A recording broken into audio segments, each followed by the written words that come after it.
perfect mark. You think you found the one, so grip the handle of your gun and move to block your target's way. Hello everybody and welcome to another episode of Arcana Core. This is going to be the part 3 of the second case, Judge, Jury, and Executioner. Let me welcome my fantastic players to you all once again. Let's go from right to left on our HUD at the moment. We have Will, who plays Lucian. Greeting everyone. Thank you for joining us. We have Marcy, who plays Sabine. Hi, Moshi. What's up? We have Tom playing Shinichi. Hey up, everyone. And we have Ruben playing Goyne. Ruben is muted. Oh. I was muted. I didn't. Oh no. I thought you were doing a bit. I was, but now the bit has become a bit too. Gosh. That's we are, the energy. This is the energy. We are in a really interesting stage of this particular arc. We ended on a cliffhanger just before a boss fight against Justice St. Michael, which is very exciting. Are y'all ready to get your asses kicked? Absolutely not. Not happening. No. Are you ready to get really frustrated with us as we devise a unlikely but remarkable strategy to deal with your bullshit? I mean, if you, all this is designed to. I'm always a fan of my players being able to find a way to finagle themselves out of danger. So yeah, I look forward to your.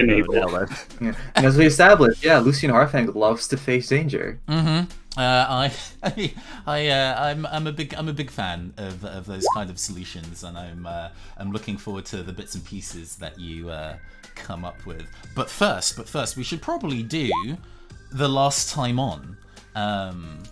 Let's go get that going. Scrolling up. There we go. Come on, roll 20. There we go.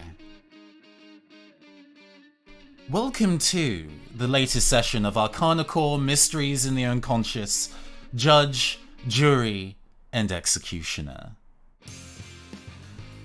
Our heroes arrived on Elysium Island and... Oh! No. We are absolutely not going to be doing the introduction with some base, classless narrator. I should probably do it after all. I am the one and only Charlotte Washington. No! No, stop! So, the last time on Arcana Core, I had a plan in mind.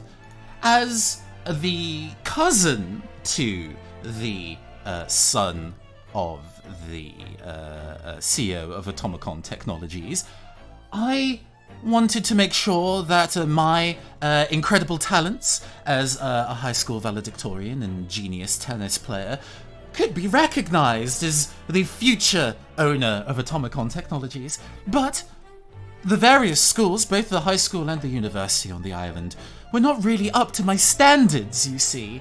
A whole lot of crime, a whole lot of lying, a whole lot of tasteless, cheap outfits. So I decided to search deep within myself, and I found a whole new power. Something absolutely heavenly, in fact. And with that new power, I decided to rule the island with an iron fist. There was a small and quite petty study drug ring and essay cheating organization going, and I made sure to be dealing with all the members of that particular ring one by one. And it was quite easy, in fact. All it just required was showing up in the late of night with a quiet word and a long, sharp sword, and suddenly they weren't so keen on being on the island anymore. Or if they were on the island still, they wouldn't be saying anything. But it seems that some people have decided to butt their noses in. And, well, they were looking into the matters, and it seems that I have made some small, casual errors in my watertight case. But no matter. They've decided to drift into the spider's web. So I feel that I shall be dealing with them summarily, after all. You don't mess with Charlotte Washington, and you definitely don't mess with St. Michael, the patron saint of the police. Boo. Boo. Boo, we hate her. Sorry, what was that, Marcy? I said we do hate her though, so we do. We do definitely hate her, yes. Yes, indeed. So, at the end of last session, there was a fierce courtroom battle where you were able to pierce through St. Michael's lies, trying to pin the attempted murder that they had committed on Quinn Commandant, who is, by the way, a terrible person, but under the circumstances innocent.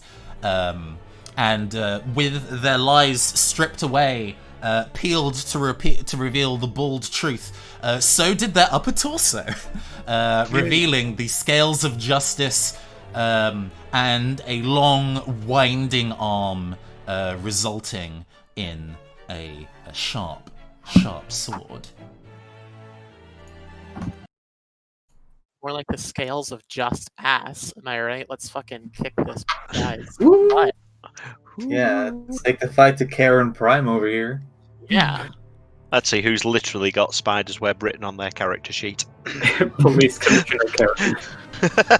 Oh dear. You were so good at weaving through the case that I'd committed, but you didn't quite work out one thing.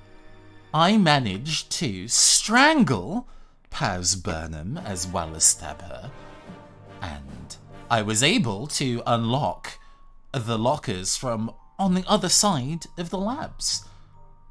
And I've revealed to you now how I was able to do so. The sword arm undulates unpleasantly, lazily, in fact, as the tip of the sword points towards the four of you. It seems that I'm going to have to deal with all of you myself. Then, I'll escape this shard of the collective unconsciousness, find Paz, and finish the job. Then I will find my bastard cousin, and stab him too. Just because I feel like it, really.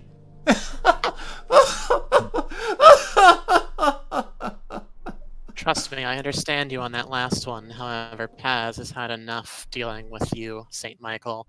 I think it's time we wrap this thing up. Pun intended, I suppose. We will show you what is fair, what is just, and I will get my drug ring back to normal. I point at him. That. But it's 4-on-1. That's just not fair. And I'm all about being fair. So, if you don't mind, I'm going to summon some assistance. And you hear the sound. Oh gosh! I've realised that I've made an error. I have named this thing incorrectly. So give me a second to fix that, because the token's name is incorrect.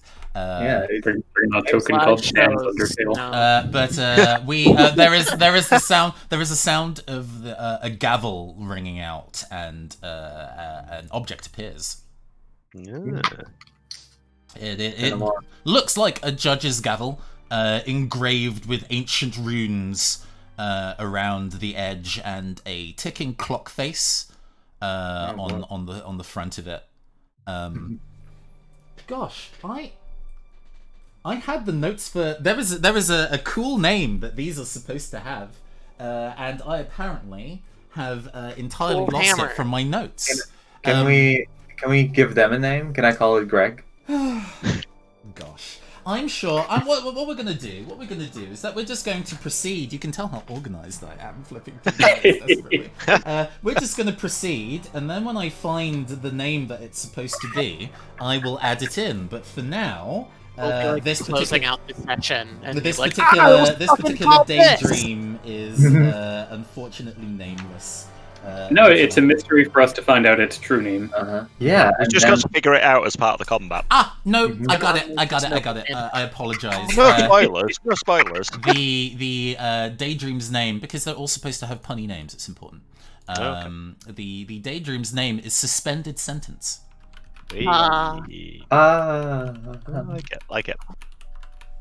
Editor, please leave all of this in the recording. Thank you. Yeah, it's fine. The nature of doing these things there's more of them. Oh, there's multiple. Yeah, Fair. there's more kind of like a gavel sounds ring out, peel out in the echoing rubble of this courtroom as three hammers appear. We'd better stop. It's hammer time. That was the previous name of that Daydream, and then I was like, that's too comedic for what these things are. But yes, St. Michael approaches. Can he not? Can he leave? So maybe one of us should do something about this. Absolutely. I and two players. As I'm supposed to do with my character, I will attack first because I get bonuses for that. So allow me. Mm-hmm.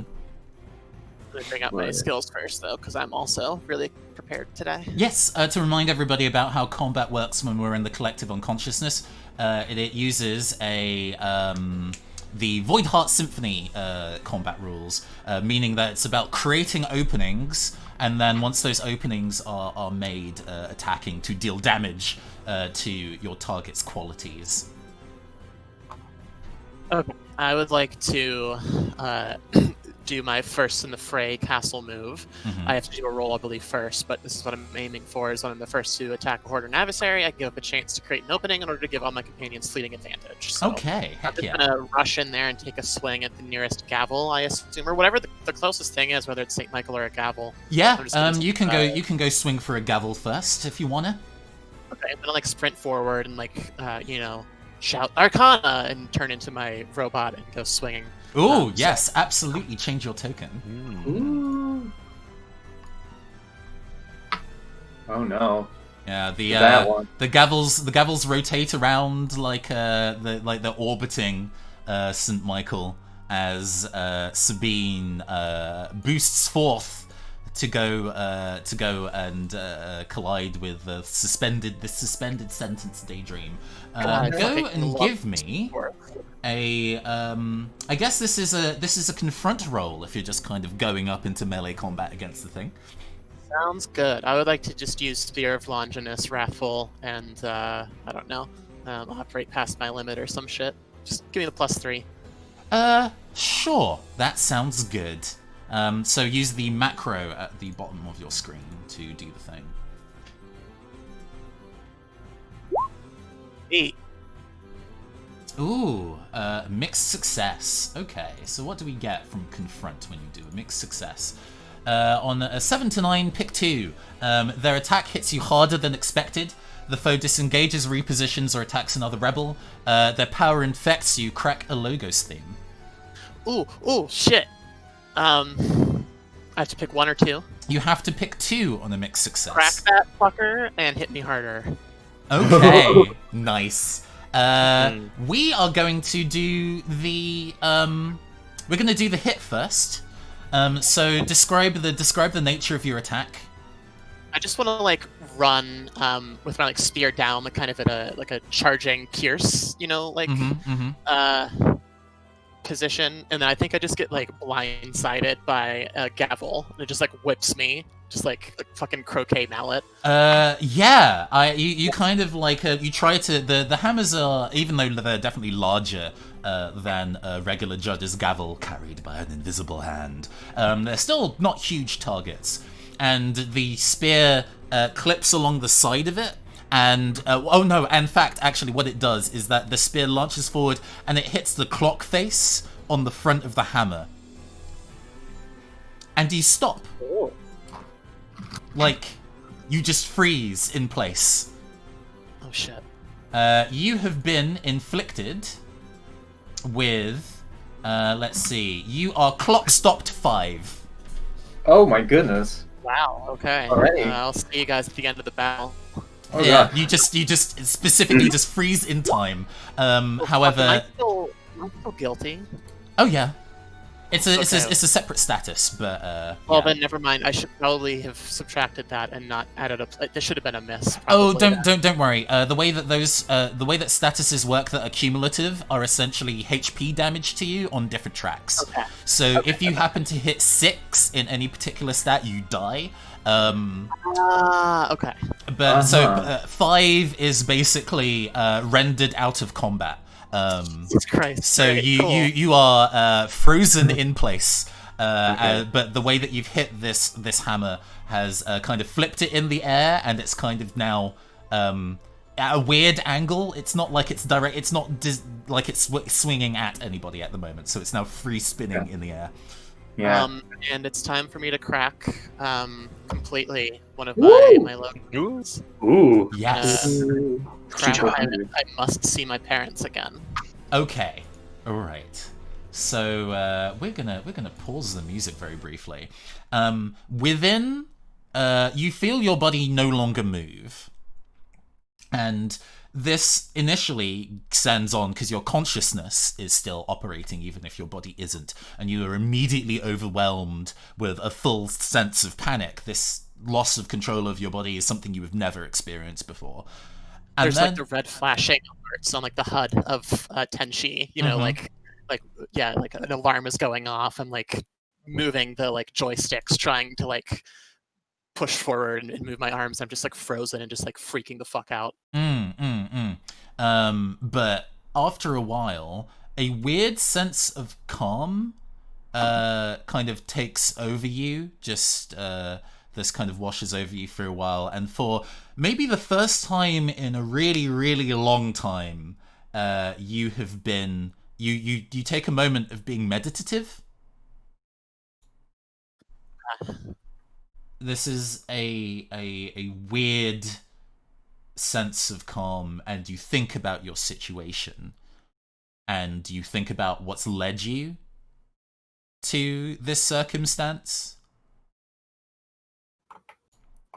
After all, you have spent maybe the last 3 to 6 months running from all sorts of things, from the law, from your parents, from yourself. But how much does that even matter to you? Not really too much. I think now, even in this meditative state, as much of a oxymoron as it is, or as much of a contradiction, I think she has found that she is more interested in like rage and vengeance as a concept and as an overall ideal, more than specifically relating to her. You hear a voice echo at the back of your head. Yes, let it all go. Let go of everything that doesn't matter. There is only judgment. Yes, yes, yes. Meanwhile, everybody sees Sabine go for an attack against this daydream and immediately freeze into place. Oh god. Going just sees this and just like panic like flushes over his face, and I like to imagine like sort of like the lines, like the tattoos adorning his visage, sort of like crawl to accentuate whatever emotion he's expressing. So like the lines accentuate his like his frown, his shock on his face, and immediately he moves in front of the time-stopped Sabine. Mm-hmm. And I want to roll. I'm gonna roll Stand With Me, which is when you heal, encourage, or aid an ally, roll plus power, and then some hits stuff. Yes. Cool. Alright. So I'm gonna see what kind of things I can use for this one. Let's see. And remind me, I can break a logos for extra power, right? or crack it? So there are certain things that you can specifically do that will crack Logos themes. There isn't one that's part of this particular nature. What you can do is that you can spend one of your social links with an ally. You can spend one of your social links with an ally to re-roll your dice. You can burn a tag, meaning you no longer have access to it until narratively you have reason to rebuild or reuse that particular feature. And I believe that forces a success, or it pushes up the level of success, I believe. Okay. Yeah, I'm gonna burn my tag Iron Facade, my sort of like kayfabe charisma. Actually, no, that would be stage. I'm gonna burn stage wrestling. I'm gonna give up the kayfabe. Oh fuck. Serious stuff. Okay, so in the nature of you giving up the kayfabe to try and heal and encourage Sabine, take me through that story. Yeah, so I mean the fiction around going sort of like wrestling persona is just like this menacing demonic force, right? That's why he adopted the idea of the Dokaibi, of the goblin, of the demon. Stops at nothing. He's shown this in previous fights, like very, very aggressive, forward direct, not really a supportive kind of thing, not a tag team kind of guy, but the stakes have changed, and this, for him, sort of like, in his mind, if there are sort of like wrestling ring ropes outlining the arena that they're fighting in, those sort of like snap one by one. You hear, like, in his mind, he hears like 3 loud snaps of every rope, just like untying, and with that, the whole perception of this is a duel, this is a test of metal, just drops, just fades away and melts into the abject realization of, shit, this is real. And my friend is in danger. This may be in the realm of fiction, but this danger feels absolutely real to you. Exactly. Okay. So you're going to burn your stage presence to force this to be a success. Yes. Okay. Interesting. So we're picking one off this list. They're healed or rescued from a danger. They heal a negative status equal to your power, which I guess would be 1 under this circumstance. The enemy will target you instead of your ally.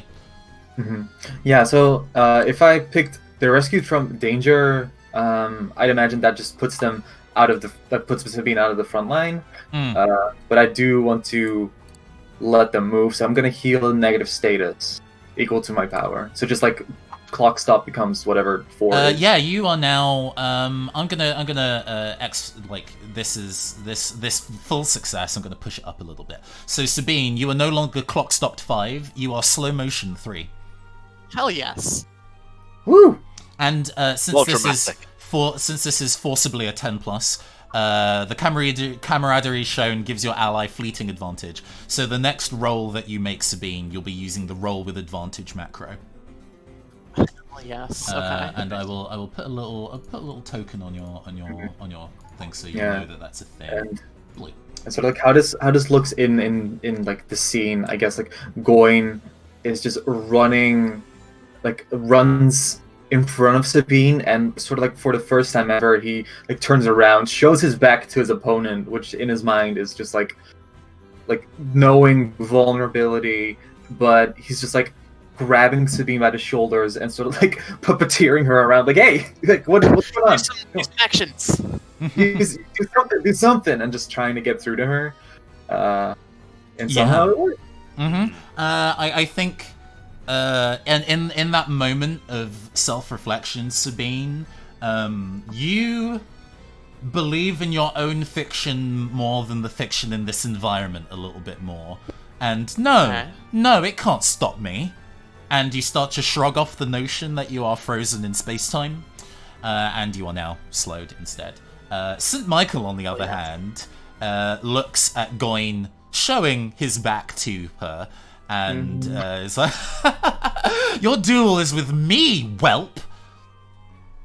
And you feel something soft wrap around your neck, Goyne, and then become like icy, steely, taut, and stiff as St. Michael's snake-like arm wraps around your throat with the intent to strangle you. Give me a dodge. I would love to give you a dodge. Let's see. So let me see if I have any relevant tags for this one. Kim's not going to be helping me with this. I would like stand behind you and try to push you over. Yeah, there might be a circumstance later on where you have the breathing room to summon Kim, but but now right you're now, under a no. little too much pressure. Okay. It counts before going. Are you being detained? I'm just gonna roll flat power. Okay. Dodge. 0 modifier. Let's go. It is a 6. That's Six, a that's no. a failure. Don't like to see that. So let's go and double check what status you get. Death. Die. Corpse. So as the arm snakes around your neck and goes really cold for a moment as you kind of like struggle against it. You now have the status strangled 2. Then the material superheats, and you also gain the tag burning. Okay, so strangled and burning. What one is that? Strangled 2, and then just the tag burning. So when it's a tag without a number, it can affect your dice rolls. I see. Everybody having that realization at the same time. Oh, right. City of Mist. It's like, oh shit, Nathan's actually following the rules really. Shit. Oh, we're playing a game now, are we? But everyone, we all read that 516-page document. Yes, of course we No, are. that PDF is too long, but yes. Tags without numbers are designed to specifically affect your dice rolls. So you're prefer currently my on start. fire. I was gonna say Tags Out Number. It's my favorite sci-fi role-playing game. I was kind of like, I should probably make this combat a little more intense than the one before. Hell yeah. So I'm doing that. I'm bad at doing combats though, so I'm sorry if this is too hard. No, yes. I'm being strangled right now. Lucian and Shinichi, Goyne is in a bad position. That's true. So I have an idea for a combo attack, but if you have an idea, then by all means, let me know.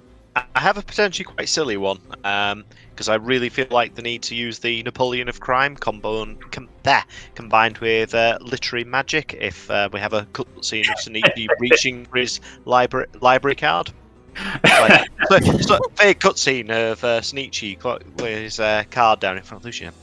I would like a book on the French War, 1793 to 1815. So not for Lucian, but for me. Could I ask roughly what you're planning, or would that be spoilers?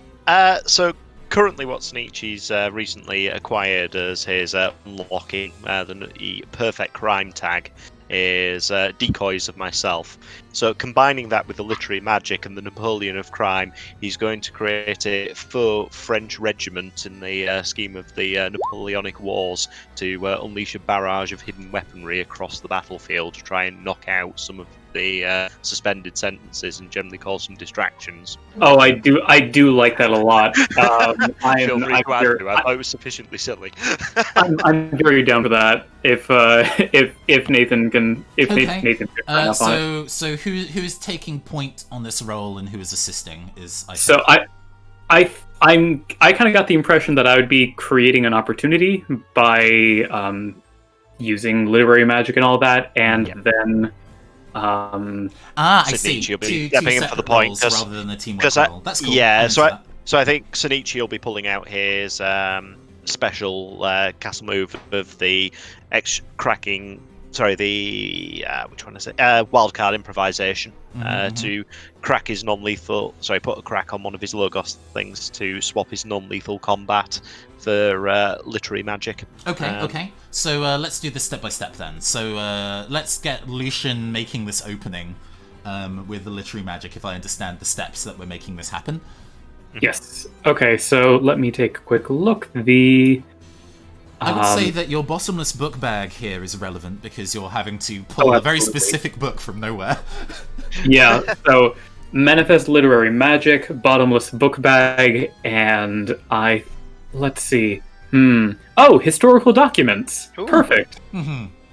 Okay, so we're going for line it up, correct? Yes, please. And modifier 3.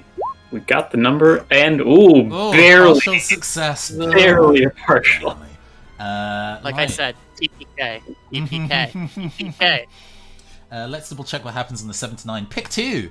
The foe sends an attack your way. The opening only lasts for a few moments. The foe sees you coming, and you'll have disadvantage using the opening. I'll take the first two. I'm willing to have to dodge. I haven't gotten a chance to try out my funky Bayonetta Witch Time skill if I crit a dodge, so maybe that'll happen. Okay, cool. As you start summoning, and this works in fiction too, as you start summoning this literary magic, one of the suspended sentences notices that you're up to some shit and flies across the room to intercept you with the intent of kind of like clocking you in the face to prevent you from finishing casting that spell. However, it does mean that there are fewer defenses around St. Michael, meaning that there is a fleeting opening until the hammer goes back. So go and give me a dodge roll. Okay, I can add tags to this, right?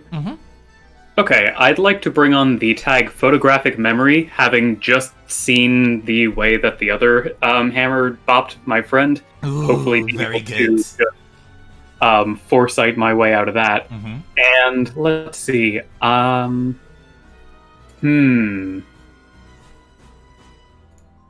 Ooh. You know, I do like the idea of dodging this by parrying with a book.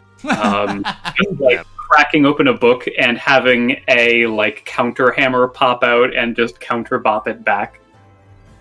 So I'd like to bring on bottomless book bag for that also. I would like you to not use the same tags twice in a row. Oh, okay, totally fine then.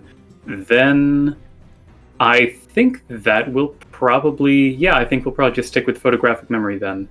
Okay, roll power +1. Okay. Let's see. Power through? Oh no, dodge. Dodge, yeah. Yeah. Oh, full success. This activates where is it? Bend time. When you roll 10 plus on can you please start playing Fly Me to the Moon climax next time? I don't have that. I'm kidding. I mean, I'd like. It sounds dope, so I'd like to do something. Do I have? Oh, I think I do have your theme handy. Oh, actually, that would go well. Yeah, can I get some pogs in chat? I thought I had Linnea's theme handy here. Do I not? Oh no. Did I just lie to you? Shit.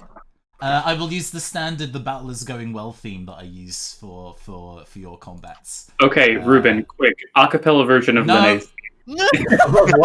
Okay, so on a 10 plus on dodge, time seems to slow for everyone except me. If I can perform my next action within a few seconds, it'll have advantage where I roll 3d6 and keep the 2 highest. Ooh, let's see. So, describe this attack coming in, you dodging it and slowing it down. Oh man, it has to be this hammer is coming in to just bop me on the head like I'm a whack-a-mole, and Lucian, there's a super close up on Lucian smirking, and then cut to them cartwheeling to the side where there is already a book hovering that You just move through. Just like ethereal sidestep. Yeah, my role has iframes, and there is a book already planted there to counter bop it and totally nullify the attack. Okay, so let's see. Do I need to do this roll now or this action now? It's in the next few seconds, I guess.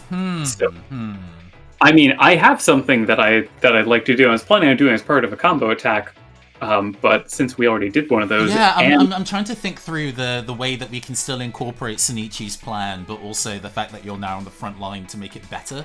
Oh no, this. Okay, so if you're talking, go ahead. You have your own plan. Tell me. Because basically, what I want to do is I want to grab this hammer by the handle and then pull like a discus toss to just yeet it at Saint Michael to try to freezy bop him.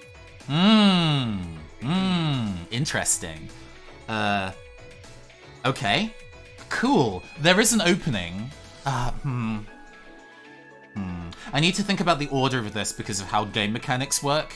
Once you attack with an opening, the opening closes. So if this is an attack, it will then close the opportunity for Sonichi. Sonichi's attacking the hammers, right? Yeah. Oh, okay, then we're good. Don't worry about it. All right, go and give me a what is the specific move? It is a strike because you are unopposed. Let's see. I'm going to. Let me go and give you the tag then that you can use temporarily. Gavel. Because you've now utilized this gavel to your own end, so you can now use it as a tag for your roll. Excellent. Okay, so bringing the tag gavel, I'm bringing. Let's see. Oh man, 3 steps ahead because I just popped witch time, That sounds good. Let's see. I'd like to go for reading between the lines for the connection of like, oh, well, if this is going to bop someone to freeze them in place, I can probably turn that back on Saint Michael. Justice is blind, anyway. All right, cool. Go and give me a strike with power +3. With advantage, right? Because of the time stop. Absolutely. Then go and use the roll with advantage. Roll with the advantage macro. Love to. Okay, strike. I'm glad I made those. That would have been so fiddly to do otherwise. Yes. Hey, there we go. Full success. Oh, man. With the strike. Let me just double check what you get with the strike. Nothing bad happens to you, basically. on the 7 to 9, something bad happens to you. But under this particular instance, you go and kind of grab the hammer from behind you and then kind of wing it forward into St. Michael as it clips them. It clips them, bounces, or no, it stops like an inch before, a little bit before their face in the time stop. And then time resumes and it cracks off the helmet and then spins away and lands into a wall, and that particular suspended sentence is removed from combat. Nice. Let's see, what do you break of St. Michael's qualities? You break the quality Deus Vult, crush them for God wills it. And we get a moment of kind of like, using my own tools against me, that's smart. Looks like time is running out for you, Saint Michael. Well, let's see. This clearly means that I should be turning up the pressure.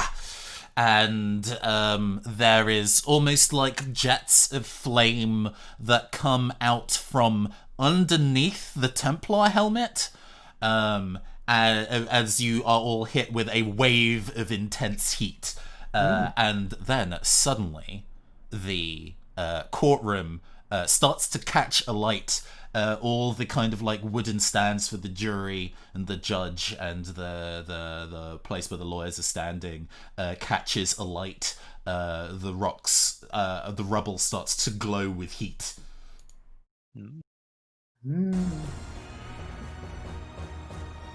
Things have hit the next stage, as it were. I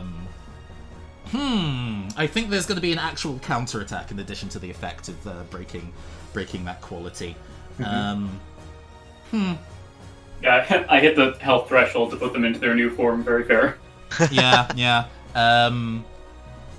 Okay. Let's see. Shinichi is in the middle of starting to prepare something, and channeling. And Michael notices that you're in a position to be attacked, and let's frame words, Nathan. Sorry, give me a second. So Michael is all kind of like you, and pulls back the winding arm with the sword and starts justicing it forward at you, and then as it starts to approach you, it blurs out of existence, and you can tell the attack is coming, but you cannot tell from where. There is now the tag sneak attack is being imposed on you, lowering your roll by 1. As you try to dodge. Okay, so I will apply. Would it be cheeky to apply concealed weapon because there's a concealed weapon attacking me? Man, we're just turning everything back on this guy. No, so one of the reasons why I quite like City of Mist is because the tags that you put the tags into your character sheets in the context of your powers in your world, but you can use them in a really wide variety of circumstances. So using it in kind of like wordplay circumstances, I fuck with, honestly, as long as it's clever. So yeah. I am happy to. This won't work more than once, but I will happily. No, that's fine. And on sort of cheeky things to knock my bonus up to a +1, I'm also going to stick on, just for this particular role, the laws of man don't apply for me, given this is some sort of justice type entity. So I'll. You are trying to be punished, yes. So go and roll power, dodge so +1. Dodge +1, gotcha.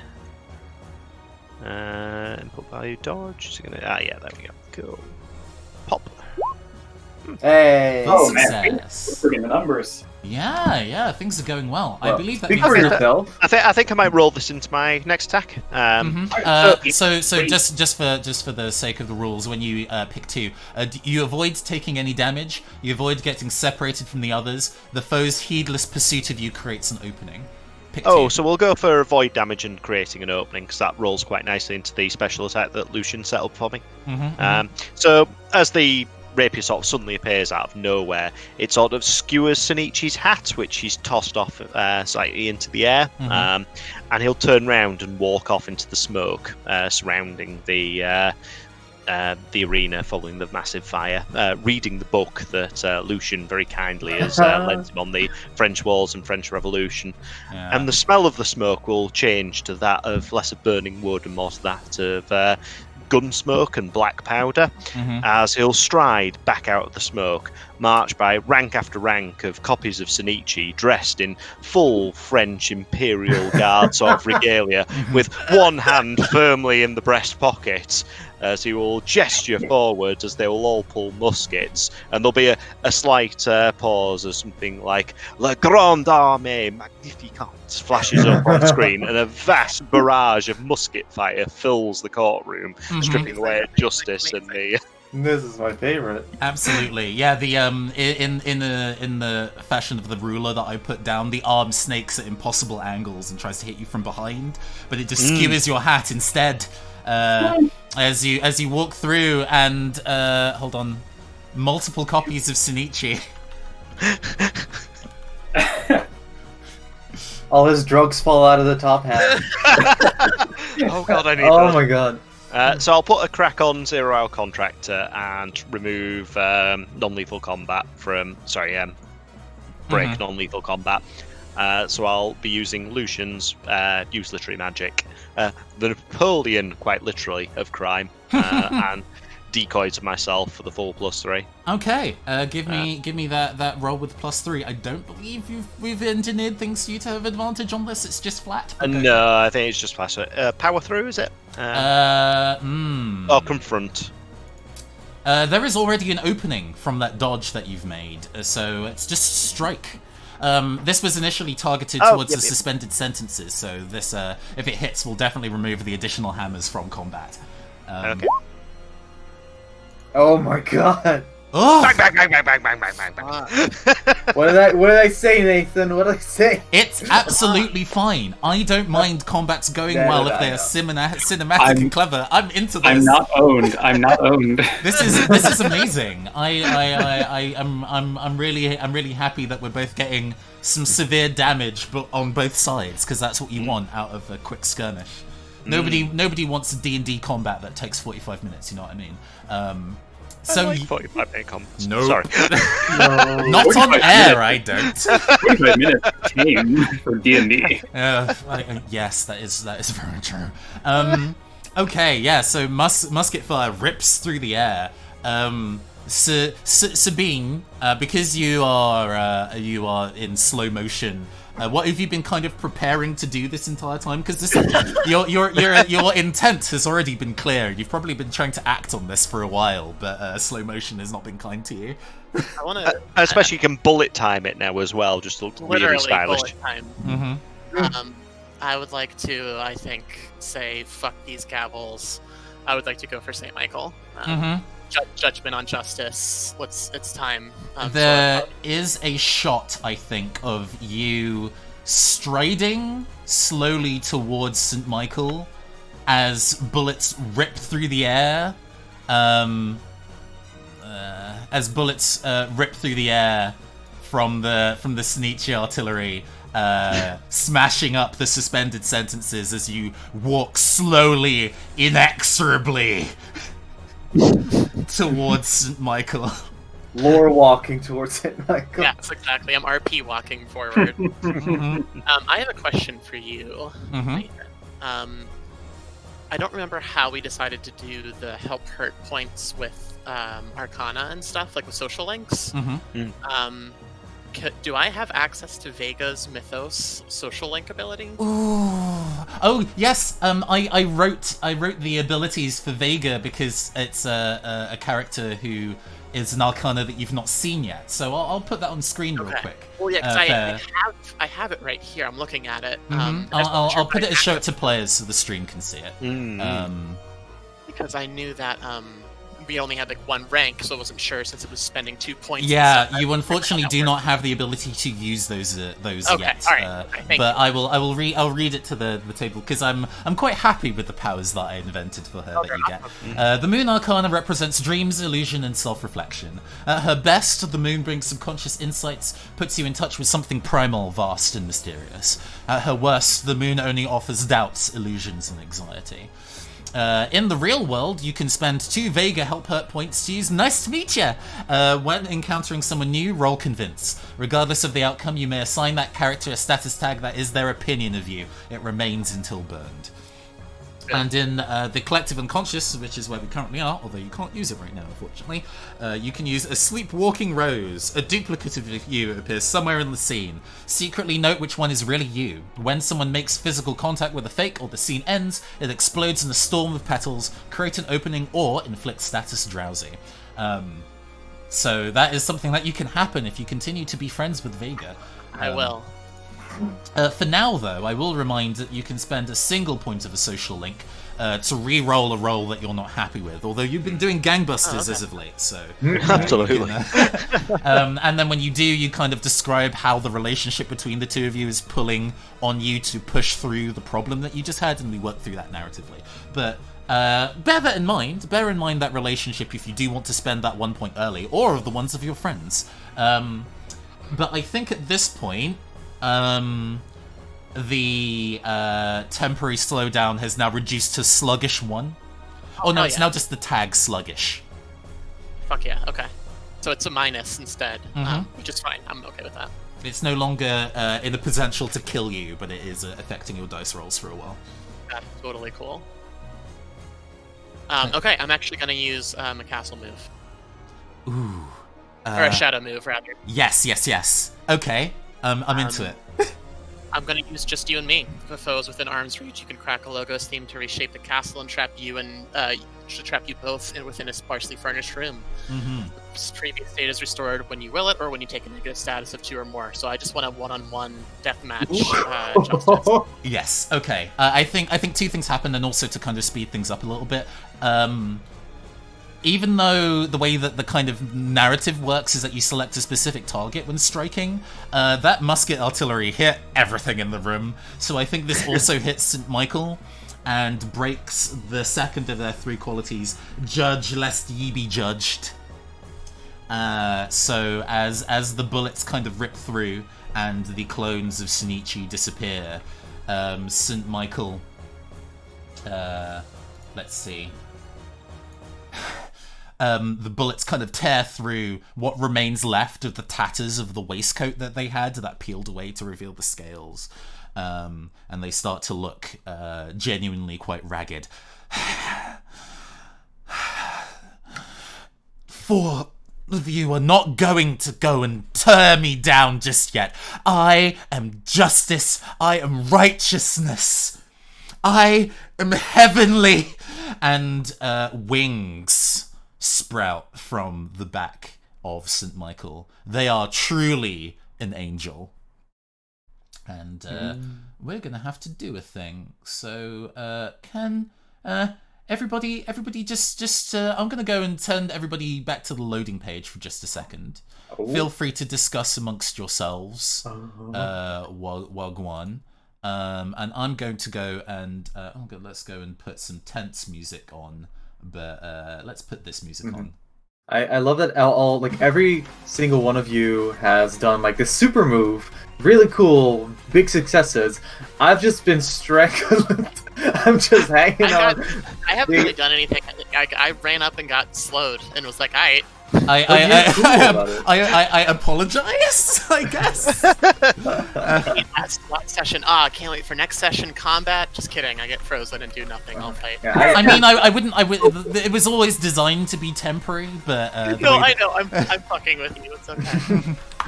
I just like, oh man, just being strangled by hot wires. Better do my cool move now. Help him out? Nah. No, it looks like he's enjoying that. Let's leave him. Yeah. I guess under the current circumstances, you've been let go, so you're no longer strangled 2. And I guess singed 1. You're still burned, although not currently on fire. See, this was my goal. It's just like to parlay my status removal from. No. Those things change as things go. Also, by the way, Marcy, I've DM'd you something. Yeah, I just looked at it. Sorry. I mean, I must admit, the instant that Lucian had the conjure literary magic thing, I've been looking forward to abusing the name of that Napoleon of crime. Just put a random French war joke in. I'm glad that I also had historical documents on there, because I don't think I've used that so far. So being able to pull that out to make that even sweeter was nice. Yeah, fantastic.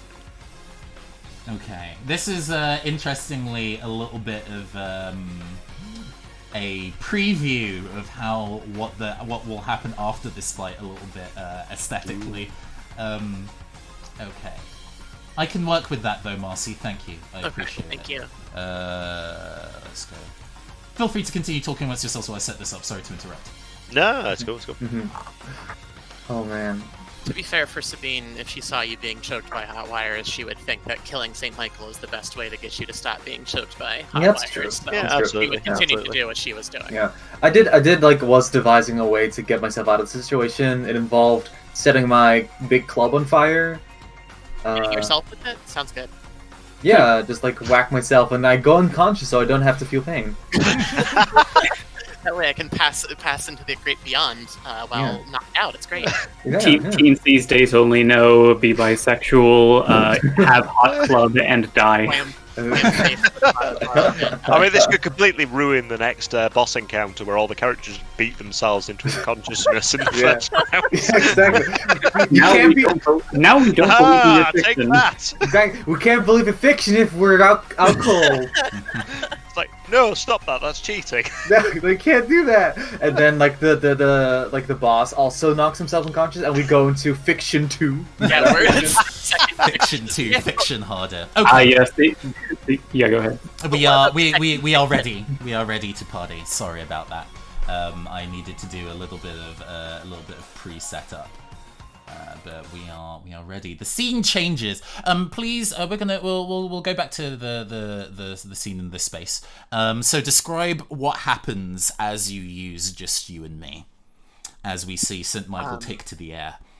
Yeah, so it's perfect that St. Michael tries to start flying or fly away. Whenever I do this, I basically step forward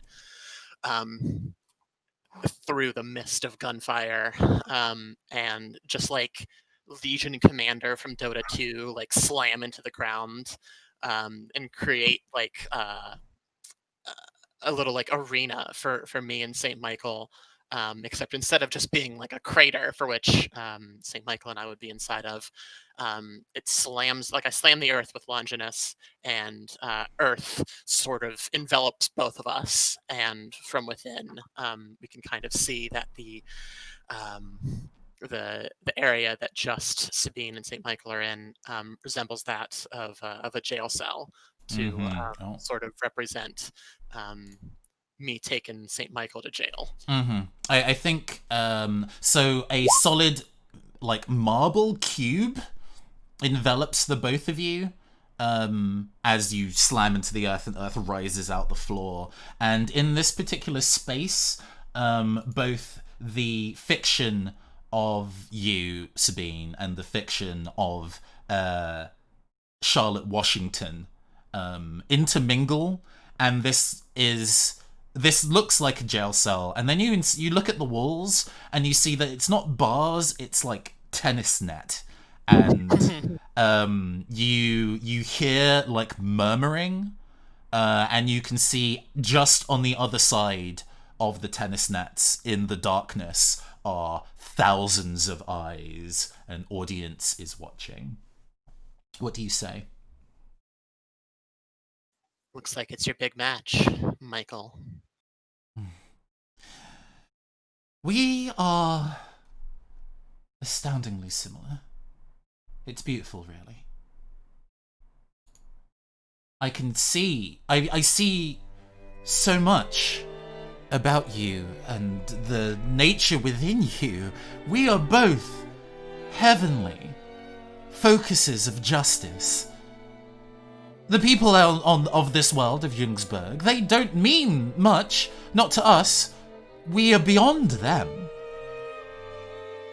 It hurts my heart to see you scramble amongst the filth when you could join me in nobility, in fully embracing yourself. I can see you. Something has definitely changed within you since we first met. Your nemesis, correct? I believe that is the name that has been implanted in my mind recently. It is not one I'd heard before, except through some of my light research I've done, but when you say it, it feels familiar as if it were my own name. It is. There has been the tiniest seed of a beautiful story locked inside an unfortunate shell, but you don't need to resign in there. Just work your way through. Make your story shine, and you can burst forth from this mortal ties that we've both been placed in. Look at me. I'm glorious. I have power that I never even had in my previous stories. Somebody believed in me this much, and look who I've grown to be. Most beautiful demon I think I may have ever seen. And I want to step forward and, in a way that is counterproductive to how a spear would normally, be used in battle, rather than pierce, I want to swing as if chopping with an axe at Mhm. Justice. Ah, it seems that you are not yet ready to embrace the story with Hinu. Well, you have two options. I can show you just how much power that you can have, and then you'll understand my closing argument. Or you can perish here. Either way, well, it's time. And it's a sad day for sure. That's where you're wrong, St. Michael. This is the result of me embracing what's deeper within. St. Michael rushes at you, arm extended, and grabs you, winds the sword arm around you faster than you could even process, and whips you backwards into the net, slamming you into it upside down. Let's see here. I would like to try to resist. Oh, no. If you remember what we discussed before, God, I'm so sorry. Hold on. just go and have a little bit of a check of. I should have reminded you. It's all good. Don't worry. Go all out, basically. What do you do? No dice rolls necessary. What do you do? Right. Slammed, up against the net behind me. Smoke and dust getting kicked up, and from the crater with which that I'm buried in, basically the eyes on the horrible machine that I'm within light red, and I want to burst forward as fast as I can and attempt to, basically bisect right around the right at the waist. St. Michael, just go for a bleeding shot here. Mm-hmm. You clash in the middle. As the spear digs into the waist of Justice, a bursting fountain of blood and ink sprays across your face. Justice. All we see again is the red eyes of Nemesis. Justice says, "You must feel guilty, don't you?" And you feel like a lock around your heart, and it just drags you to the floor. Like it's almost impossible to move the weight. You've done so much to your parents. You've torn them apart. I'm basically on the ground, trying to it feels as if I'm getting sucked into the floor from my own guilt. I'm shouting back. They did it to themselves. They brought this upon them and upon me. They used me as their scapegoat. I mean nothing to them, and they mean nothing to me now. Judgment is what is wrought about by our own two hands. Justice can only be found through judgment. And I want to reach. I let go of Longinus, and I want to grab onto Michael. Mm-hmm. And Absolutely. I want the maw of Nemesis to open up and Ooh. take a big bite into St. Michael's metal helmet. Take a bite out of crime. Exactly. Nom. To do that. Mm-hmm. I think under this particular circumstance, the sword cuts in just between and tries to kind of lodge the gigantic, I like the idea that the fleshy metal face of the Tenchi unit opens up, and we can see Sabine's face inside. Absolutely. What is Sabine's expression? Completely twisted in just anger. The face of a murderer, basically. She would be just like she's trying to strangle Justice. Like she would, if she had, if she were herself the Tenchi unit, she would be opening her mouth trying to bite into it. Yeah, sparks fly as Justice tries their hardest to use the sword to just pry the head clean off your body. Go and give me a strike. We're foregoing making the opening here. It's long since moved past the times for creating openings. Now is the time for action. You still have your advantage, by the way. Do you have my advantage? Which I guess would cancel out my disadvantage, correct? What? Have we given you disadvantage? I don't think we've given you disadvantage. Sluggish is a minus, right? Oh, that would be a dice penalty in terms of numbers. So rather than causing you disadvantage and like rolling 3 and taking the lowest, it just means we're subtracting 1 off your dice total. Oh, sure. You are so right. No, it's all good. My thing's confused here. Okay. Don't worry about it. Yes, I will roll advantage with my minus, I guess, 2 probably, or with my plus 2 is the most I can get, because I will do operate past my limit as a tag. That makes sense. It's fucking wrathful as well. So let me get... Double check a thing real quick. Come on, roll 20, work with me. Yeah, absolutely. Okay. 7 to 9. A mixed success. That's about all I can do today. Although you are in a position, I will ask you, do you want to spend one of your social links to re-roll that die? To make that redo that roll again? Yeah, do it. Who are you spending your social link points on, and how does it inspire you to push through?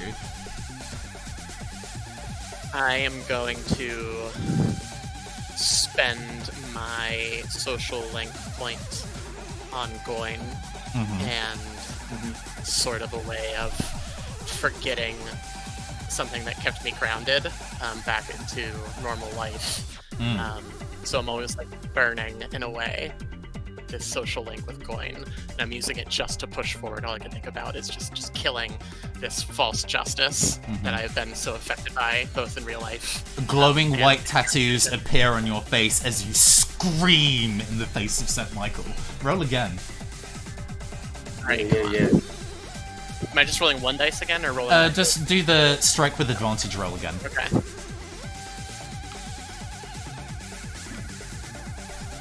Thank you. Hey! There we go. This is the narrative outcome we wanted. It would have been hilarious if you'd failed, but this is good too. I was expecting it. Okay. Yeah, there are no negative effects on the other side of that either. So, yeah, tell me what happens as you destroy St. Michael's third quality. I mean, it's the most visceral takedown that we could probably show on a PG-13 show.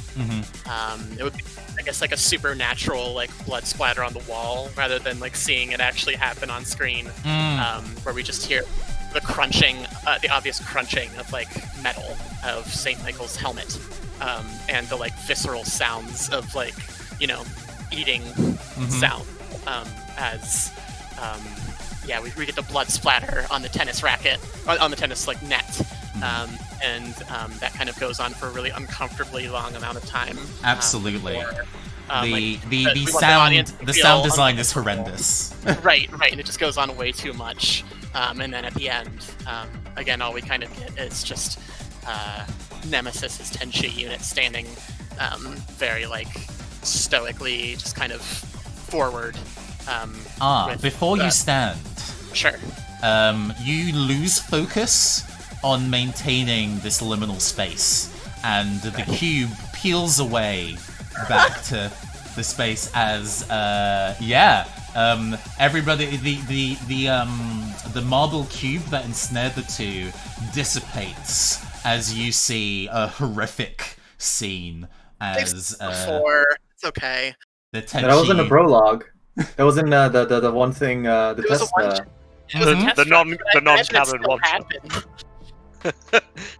I was quietly wondering if that tone would resume itself in the actual campaign. But yes, all of you, the cube peels away, scatters into nothingness, and you see gore.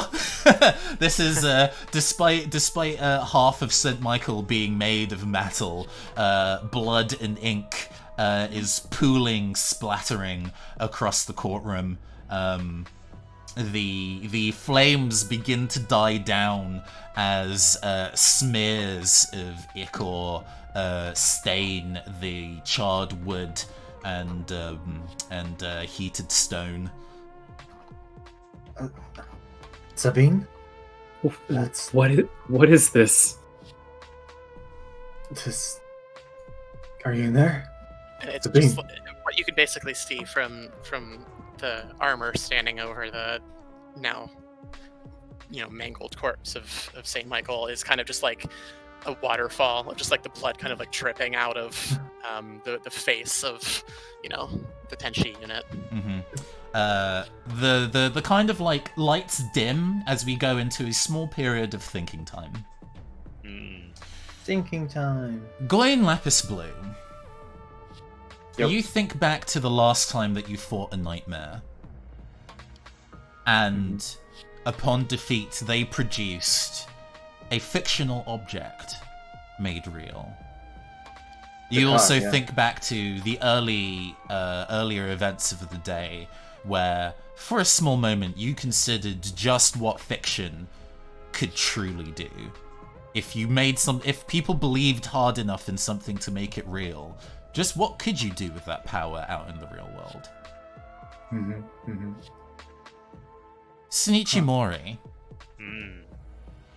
you have awoken privately to something new about yourself. Something game-changing. You don't quite understand it yet, but then you don't have all the tools. Research needs to be done. Li Xin Hafeng.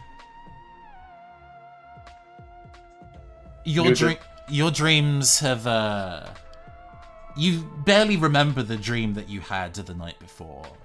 All you remember is booming voices, flames, and the single word grim. Was that a premonition? Was that just the flights of fancy? Was it stress?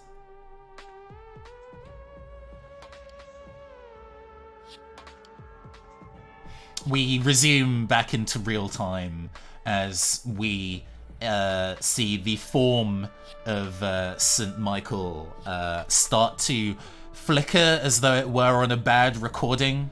The sheer amount of damage they've taken is clearly no longer enough to kind of maintain consistency, corporeality in the circumstances. And before long, their form slowly shifts back to that of the prosecutor.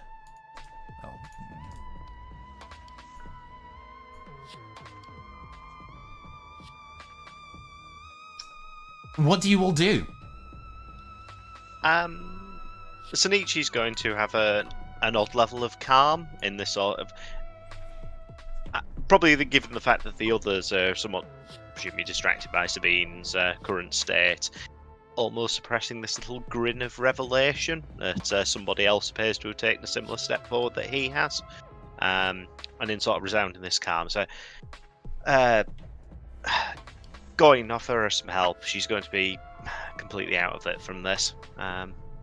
You can pull her back from the edge. Then Goin sort of like blinks at you as if like trying to process you, just trying to process your voice and staring into nothing. Right? Yeah, right. Sabine, I'll look at her. Well, Sabine is the closest to the body. What does Sabine do when Shinichi starts to move close? I think Sabine isn't much in kind of control right now. Absolutely. Shall I be asking what Nemesis does instead of that? Yes. Nemesis, I think, much like if you were trying to approach a dog who had killed something, probably like looks up and growls, trying to protect its own prey here. You just hear like in the pit of your chest, the most like the deepest, unsettling kind of like gurgle of a growl that you may have ever heard. Sonichi. Oh, sorry. Someone else wants to chip in? Oh no, I think it's all you. Okay. Yeah. Sonichi in an odd sort of calm way, in a voice that doesn't sound quite like his own. It's like, sit back, Nemesis. This one's not worth your attention. You've got better targets. Nemesis, I think. I think Nemesis maybe like backs off a little bit and just like sits back. Like doesn't necessarily like crawl away or stand up, but just like sits back on, I guess it's like, on its butt, on its legs or whatever, and just like stares, kind of just like stands at attention. Stands down, I guess, is closer to it. Sure. For a side glance, Lucian and Halfhang and do that.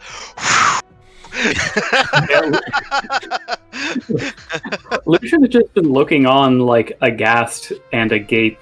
They definitely would have asked what the hell's going on if they had any sense that would offer any comfort, but it's just been staring on in raw silence.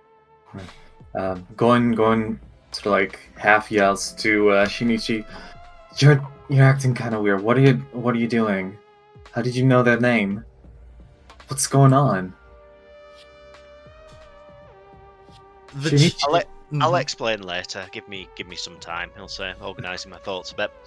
So fanning his head with picking his hat off the ground and wandering over to the body of the prosecutor. Indeed.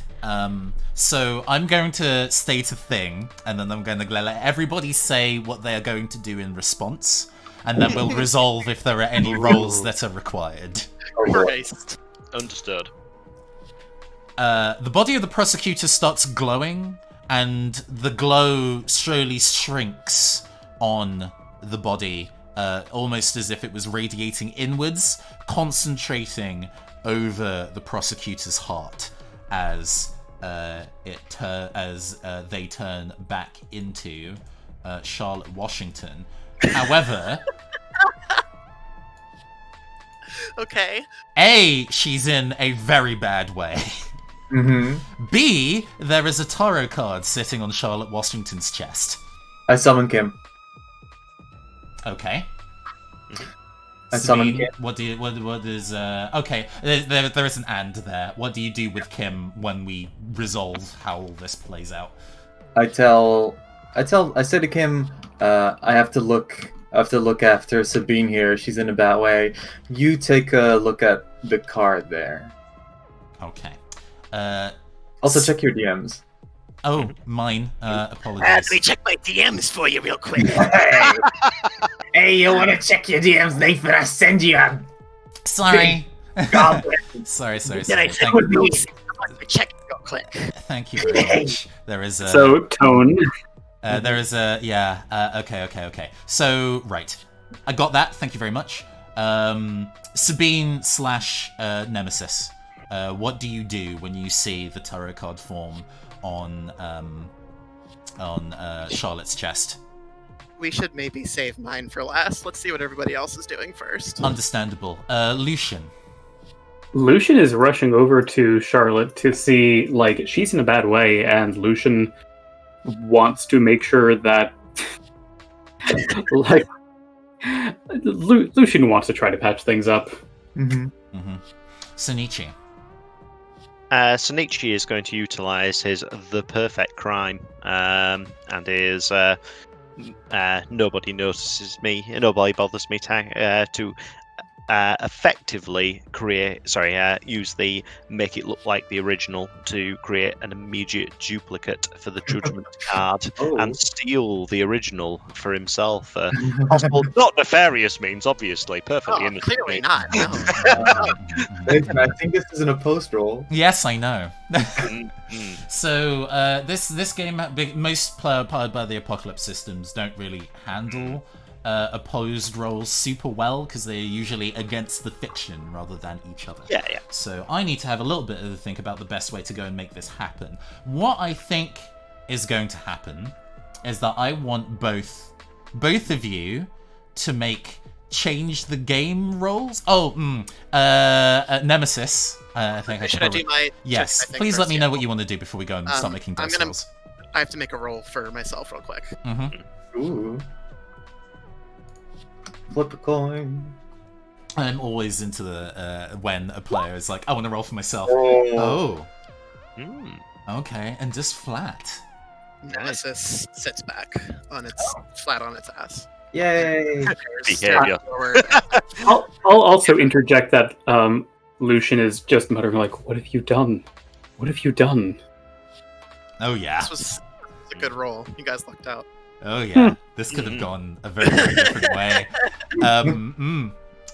Okay, so Kim scrungles on over. Scrungle. That's the best word. Prime Scrungle over here. Okay, so we're gonna have both a change the game roll from both Shinichi and Goin. The person who rolls higher is going to duplicate the real card, and we'll wonder what happens to the person who doesn't roll as high. Yeah. Okay. So I'm gonna. Can we use tags for this one? Oh yeah, absolutely. All right. Let's see. So I'm gonna use my tags: embarrassing pranks, humble the pompous, Mm-hmm. and exposing the whole ass through tags. Ooh, can I get up to that many tags? So I'll definitely make it look like the original in the Perfect Crime. The Napoleon of Crime. I think I'm probably going to sit at 2. I think for. Oh no, the one bothers me. That was the other one. Okay. Trying to be subtle about it, so we'll have it. And we can use social links to reroll, right? Yes, you can. Okay. Good. Before we do this though, I will be instilling some weaknesses. Ooh. So, Goin, what you are doing is interacting with fiction in what you may be not aware of is a dangerous way, but there is you're messing with a really powerful force that you don't understand. The butterfly effect is a weakness that is going to kick in here, so you're actually rolling with a +2 rather than the +3. Right. Shinichi, your powers to this new awakened power to create forgeries and others who will do your bidding require people to believe your fiction. Mm-hmm. So your weakness, they must believe me. I can't remember the specific term. I've got must gain their trust. There we go. Would that be applicable as a weakness at this point? Because I feel the rest of the party probably trust Shinichi. Well, your behaviors right now, I think. No. Yeah. I was gonna say people have immediately questioned your change in behavior. What are you up to? Kind of shit. So both of you are essentially ultimately rolling at a +2 rather than a +3. Right. All those 3 tags are relevant. Yeah. I didn't think I'd be rolling against going for this. I'm quite enjoying this. Yeah, no, I was really I was like, when you started describing it, I was really pleased because this was exactly what I DM'd to Nathan. Nice. Tom, no hard feelings, but I'm gonna kick your ass. Oh, it is on. It is on. Alright. Do I change the game? Is it in the up value? Change the game is one. Oh, it's a Civic Mist ability rather than. So who goes first, though? Oh, you go first. That's a 9. Okay, here we go. Yeah, buddy. Yeah. Wow. Okay. Ooh. Now, do I play sporting or do I attempt to burn a social link for this? You have Social link, the social option to. Who do you want to call on? Only you have to roll double 6s to beat this. Ooh, I know. Which feels like the odds for giving a shot. I think, given I've got 1 point with Goin, I think that's the appropriate one to attempt this clash of wills as we'll try against the odds to beat this. But I suspect Goin's probably got it. Absolutely fluffed it. Well played, Goin. Are you thwarting my plans? No, Kim is. That is better. I mean, that's technically worse, but that's the way the fiction rolls out. Absolutely. Yeah, you tap into the essence of chaos that is the KB, and karma fucks you over this day. Oh, question for the GM. Does Shinichi know that this is the fake one he's getting? No. Brilliant. absolutely not. Okay, so essentially, Kim does like a sleight of hand, jostling as Shinichi leans in close to take the card.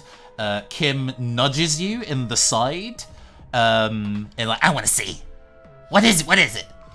And as Shinichi kind of is like, fuck off, and pushes Kim away, in that moment, the card was already switched. Okay, so Going does know that this is the original. Not yet. Kim hasn't given the card to you. Well, there. I don't like that sentence, Nathan. I know. Don't like that being pointed out at this moment. This juncture. Shinichi, you replicate the card. Okay. Hey. You see, well, the Taro card that's been on screen for the last half an hour. Yeah, absolutely. Or longer than that, we've been playing for a while. The card is duplicated. Lucian, what are you doing in terms of triaging Charlotte? Oh man, I think Lucian is probably trying to flip through some different books. Well, I think getting some literary first aid is one thing, but Lucian at first wants to just ascertain what the hell happened. Like, does she have? I'm guessing she doesn't have a big bite mark on her skull or something like that. It seems it's an abdominal wound, survivable. Okay, yeah. Oh, actually, I really do like. There's something about the fact that this encounter. No. To put cards on the table, the irony of her really valuing her outward appearance, but her being made ugly through this circumstance is poetic, but also, I don't know how I feel about that. I don't know. It's interesting. Maybe it'll be. I need to wrestle with myself about to whether that is a problematic TM idea or not. Good bitten off her fencing hand, or her tennis hand. Yeah, She's got the old tennis elbow. Yeah. That she has an abdominal wound, which is healable but pretty severe. Her tennis hand, her right hand, mangled. Oof. Okay. Oh man. I think Lucian's going to be focusing on the abdominal wound because that's the one that is actually like threatening her life right now. Much as I think they'd like to, try to set the bones in her hand. As if that's something that Lucian really knows how to do. Well, does that matter? You are currently in the realm of fiction. That's God. Yeah, Lucian. It's a thought that crosses your mind, even though that's a word from me. No, that's totally true, and I do like the idea that Lucian just has the idea of like, could I fix this just by thinking this isn't really happening, and then goes, I should really work to try to fix this. God, I don't. So. For the role, I want to get adamant, ambitious leader, at least the adamant part, because Lucian would turn to someone else to demand help. Mm-hmm. But I'm also realizing that Lucian would be turning and seeing, like, at least two of you, just like, actually, yeah, I guess Sabine probably not in shape to help, and then Shinichi and Goin are, like, fighting over the card. Well, Kim is. I'm not. I'm attending to Sabine. Oh, okay. It's like this possible scene of Shinichi and Kim with like the foreheads pressed together, like teeth gritting. He has to duck real low to get to. So he's like Slav squatting. Aye. Then, yeah, I think Lucian's going to be speaking quite forcefully to going to like, okay. Hold her down to make sure she doesn't move too much, and Lucian's going to try to dig for a probably like a book on. either wartime wounds or like shark bites. Oh, I think gosh, she's I pulled too early. My bad. You're not back in the real world yet. You still have the ability to resolve the scene that you're in. Okay. I was trying to arrange something in advance and accidentally pulled you all over. I'm sorry. It takes his moment to sort of like push Shinichi aside, and like make room to hold her Miss Washington down. Could you? I don't know how to rotate my token. Oh, if you click on your token and then click the little handle above it, you can rotate it 90 degrees. If you hold Alt as you do, you can rotate it in as much as you with fine tune. Sorry, I meant flip horizontally. Oh, right. Apparently that's an ability that only I have, which is very strange. Okay. Please direct me. Let me flip is advanced flip horizontal. Let me flip it up, switch it up, reverse it. All right. Yeah, no, I'm sort of like shoving Shinichi, like make room, and I'm holding her down, and I look at Kim, and I sort of with like a sort of like mischievous look and glint in my eye, and like give Kim like a inquisitive nod, like yeah. It's your middle finger. They just laugh and then vanish. That's fine. I'm used to that. Satisfied Shinichi will, in a sort of thinking he's got away with it, slip something into his sort of waistcoat pocket and continue being helpful to the rest of the party. I do want a quick roll from Lucian. If you could make a change the game roll for me, please. Sure. Using the tags that you have decided upon for the circumstances. Indeed. Looks like she's not gonna make it at Wimbledon this year. Yeah, quite genuinely. Sorry, is that out of place? I don't know what to feel right now. You hear a muffled laugh from underneath the Nemesis's mask. Oh man. Okay. You can give her essentially you can give her 2 story tags or a story tag with great effect. Give her the tag Wimbledon. Get her there. Get her home. I guess it'd be the tag. Come on, Tim. considering this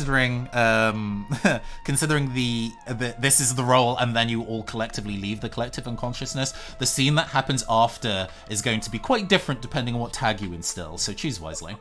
Ooh. Oh man. Okay. Can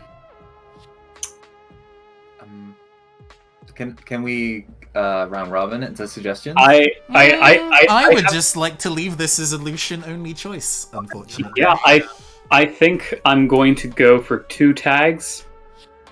Stasis, so that she's going to be holding on for now. And the second tag, Justice is blind. Holy Christ. Yes, nice. Okay. And with that, we return to the real world. Sorry that I flubbed up roll 20. Good, so good. Hi. You all appear back in the tennis courts. Leslie, the other tennis player isn't there, but Leslie Ardley is standing by, staring off into the middle distance, eyes rolled back in some kind of odd trance.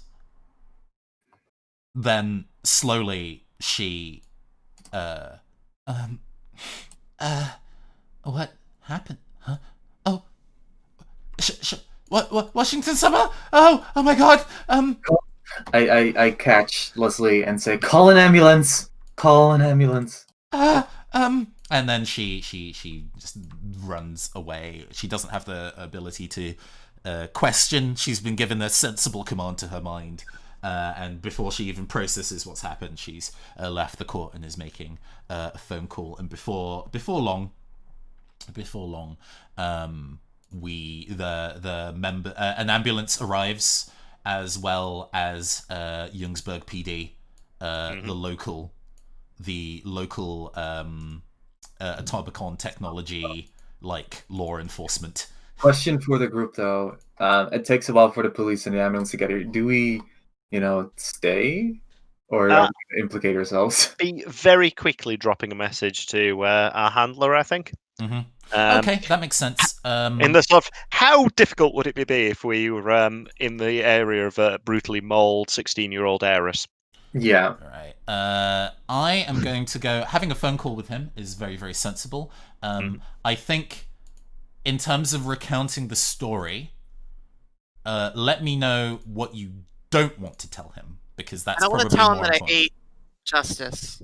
I I will I don't also- want to tell him that. I don't also want to. I'm not gonna tell. I'm gonna snitch. Not gonna snitch on Sabine. Absolutely. So not, you call Agent Fields. I'm also Hello? not gonna say about. I'm not gonna mention the switcheroo that occurred between Shinichi and Goin. Oh no, please God don't. That's hilarious. Because we're going to do some horribly misjudged things with that. Yeah. Yes, the power, the power. It's like, doesn't work. Fuck. A drawing of a goblin ass on a tarot card that you didn't notice. Yeah, I need to think about how that's going to resolve later, but that's fine. Agent Fields calls and is like, "Hello, Team Delta. It's been a while since I spoke to you. The Team Gamma reported that there was a large surge of fictional energy from Elysium Island Minor, and I assumed that was you. Have you managed to secure the nightmare?" Yeah. Absolutely. Very secure. Okay. Are you in a position to go and give me a status report? I look over at Shinichi or Lucian. Lucian nods and mouths tell him. I guess under the circumstances we're in, Detective Cirrus and the PD haven't arrived yet, so I'll remove them from the scene for now. But yeah, go ahead.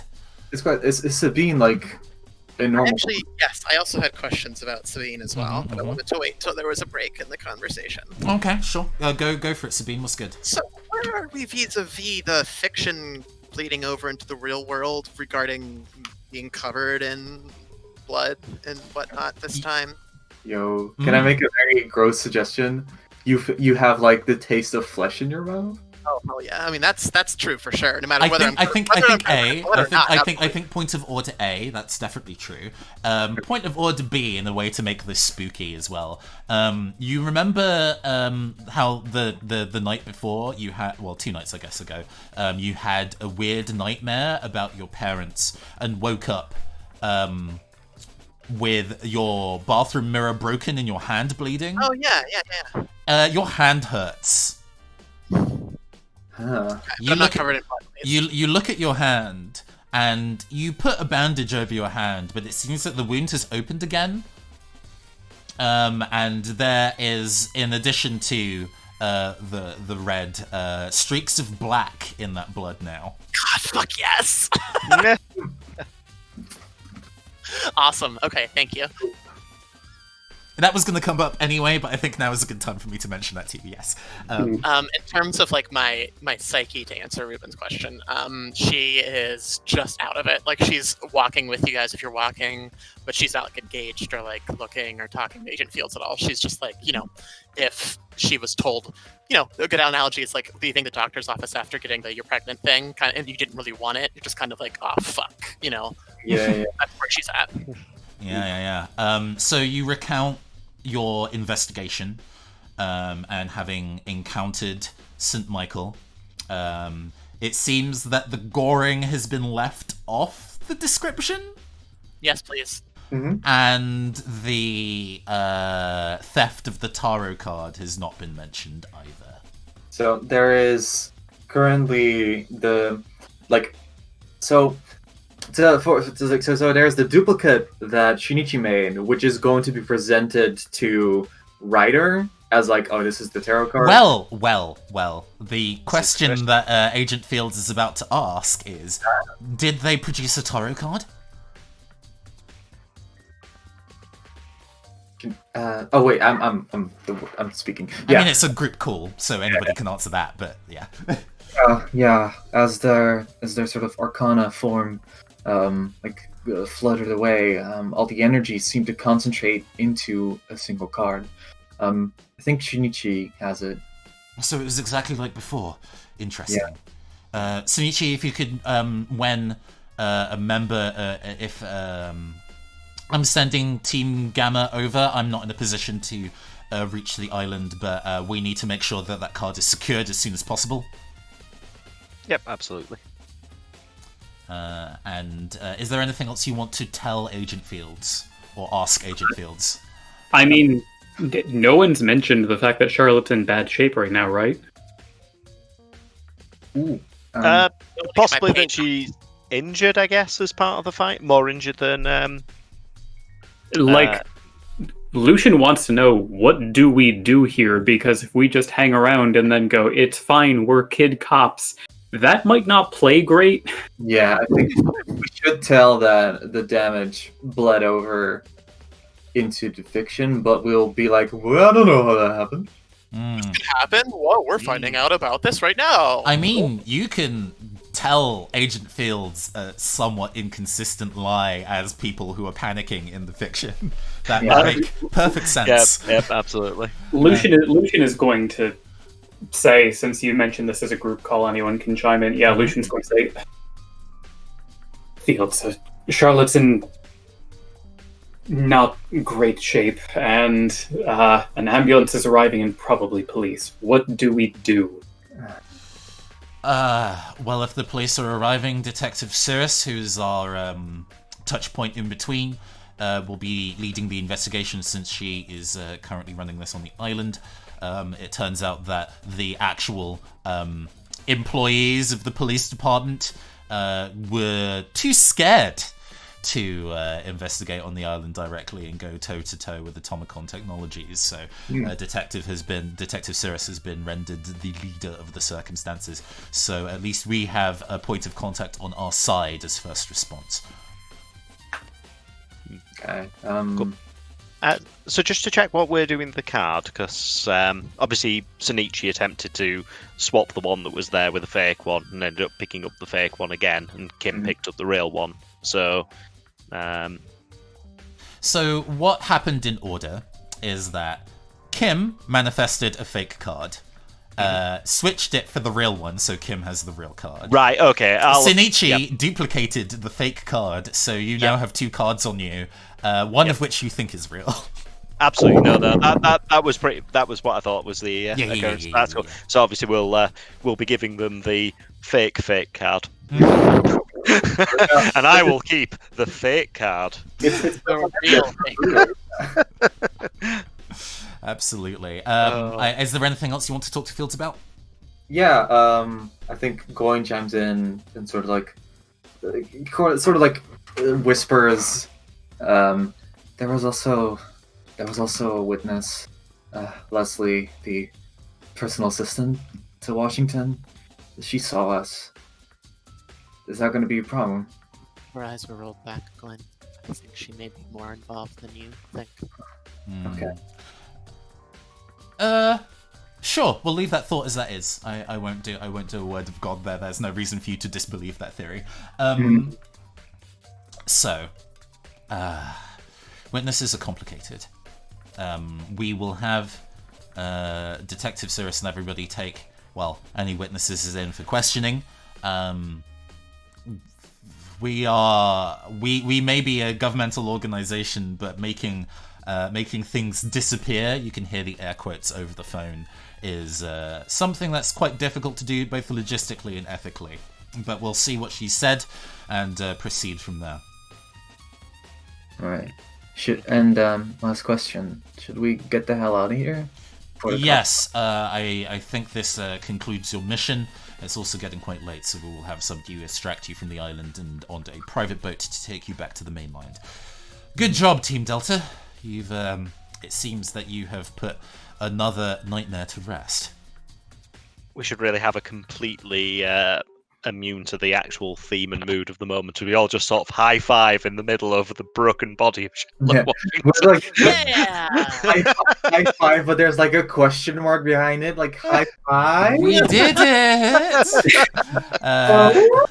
I'm just picturing like Lucian looking really like suspicious of everyone and not into it, and then like Shinichi just grabs Lucian's arm and puts him in the high five. Holding their hand and giving them the high five.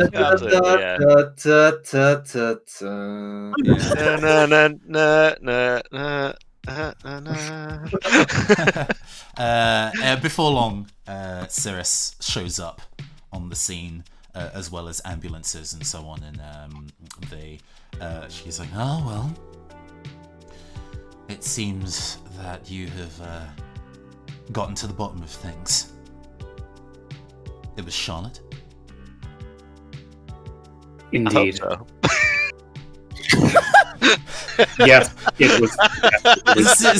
Cirrus's like pupils shrink at the fact that there is the unconscious family member of Atomicon Technologies surrounded by 14s, and then they're like, "We guess," and then Lucian assuades. could not that- resist. Yeah, Lucian just like throws a rolled up mini brochure at Shinichi.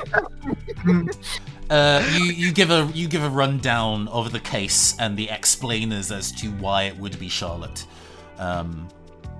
and fortunately, in the real world, her left hand still has an acid burn mark on it.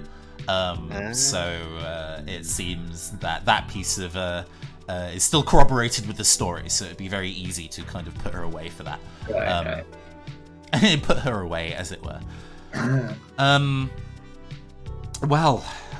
It seems that things have been resolved. Very good job, the four of you, although, and gestures towards Charlotte, this is going to be very complicated for both Atomicon Technologies and probably Youngsburg PD. So it doesn't concern us, good. It's, Cirrus looks at you witheringly. Fortunately, you have a secretive government agency on your side that would rather than not be the focal point of a disaster happening on the island filled with rich people. Goin taps the side of his nose like, yep. God, Lucian does an anime sigh with like the little, Little- like, Breath cloud that comes out, yeah. exactly, yeah. Oh, sorry, you were going to say something. Oh, no, you go ahead. Kier shows up on the scene. Here! It's like, cheers. Everyone's Norm comes out. Oh! Kier, He just like the 90s. Whoa, everyone! It's Gear! the audience applauds. Wow! What a Mm. fiction, that's his catchphrase. Wow! Let's, Everybody knows. let's power through this. We have a second half and a break to take. I don't want to keep everybody too late. Kira's like, I have received a report that there is something for me to secure. Yep. Sonichi will reach into his pocket and proffer a card. Kier goes over to Sonichi and picks up the card and looks at it.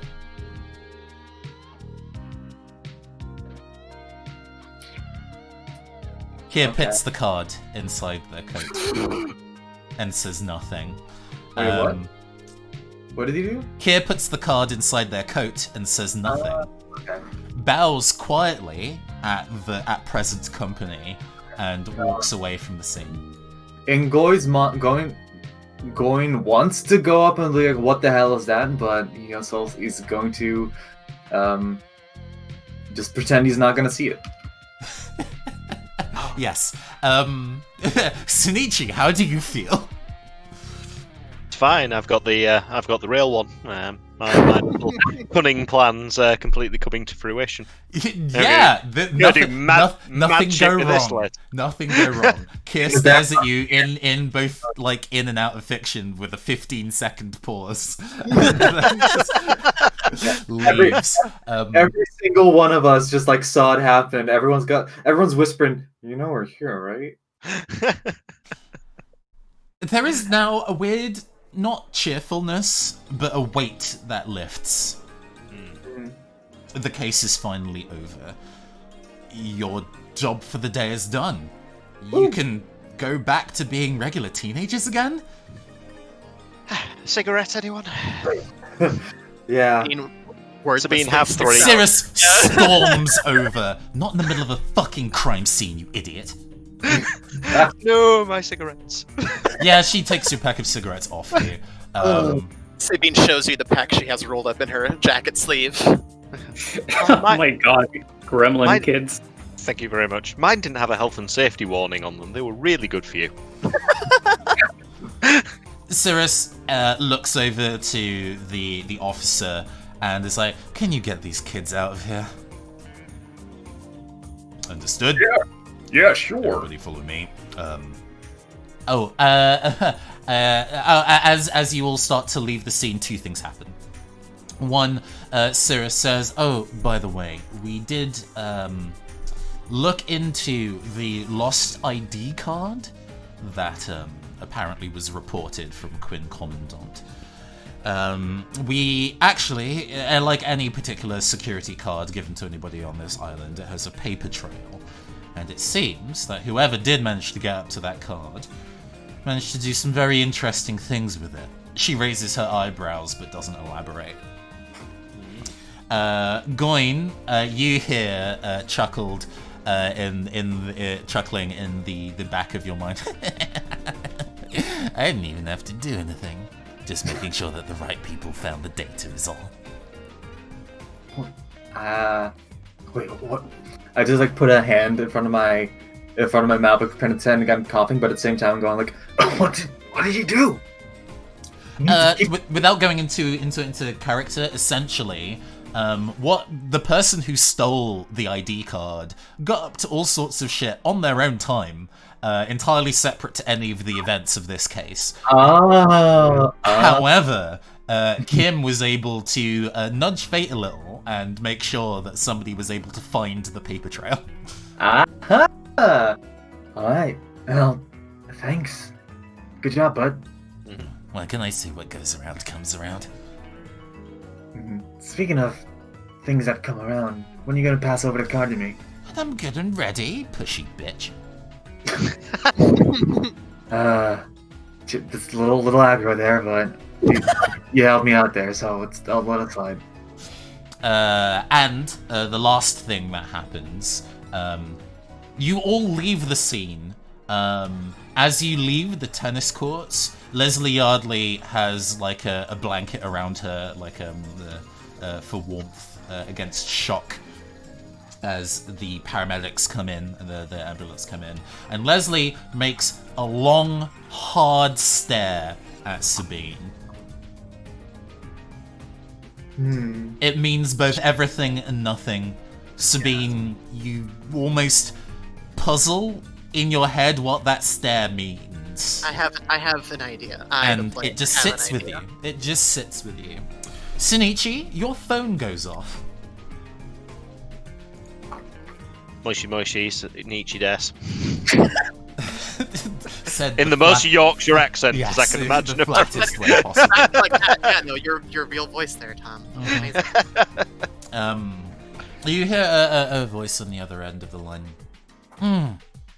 I do believe this is the phone number for Shinichi Mori.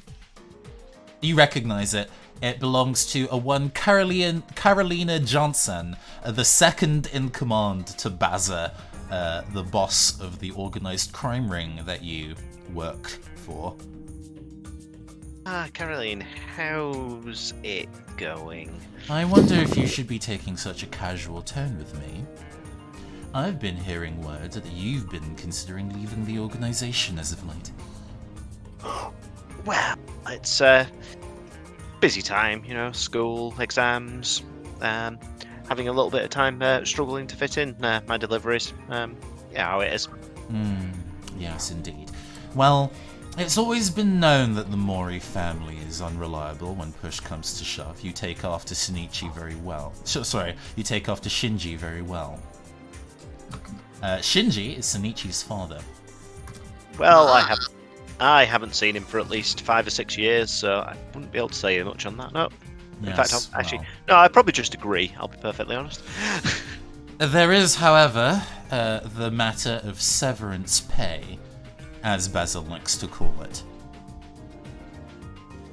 I assume this isn't the normal sort of severance pay that an employer would pay to an employee, is it? Says Sonichi with a slight sigh. No, leaving the organization without graduating through official channels is serious business. We invested a whole lot in you to make you the hard worker that you are today. And if you were no longer going to be doing work for us, we would quite like that money back. It comes to the tune of...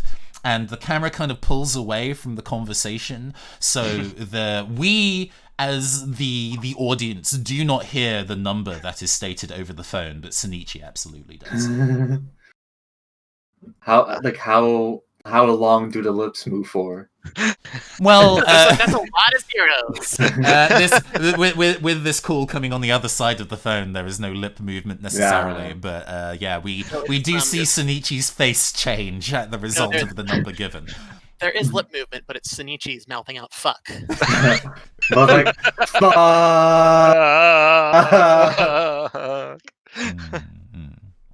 And on that note, the rest of the day proceeds. It is now evening as we move back to everybody moves over to the port on Elysium Island and slowly gets the boat back to the festival coast. As you approach the festival, the bathroom. Sorry.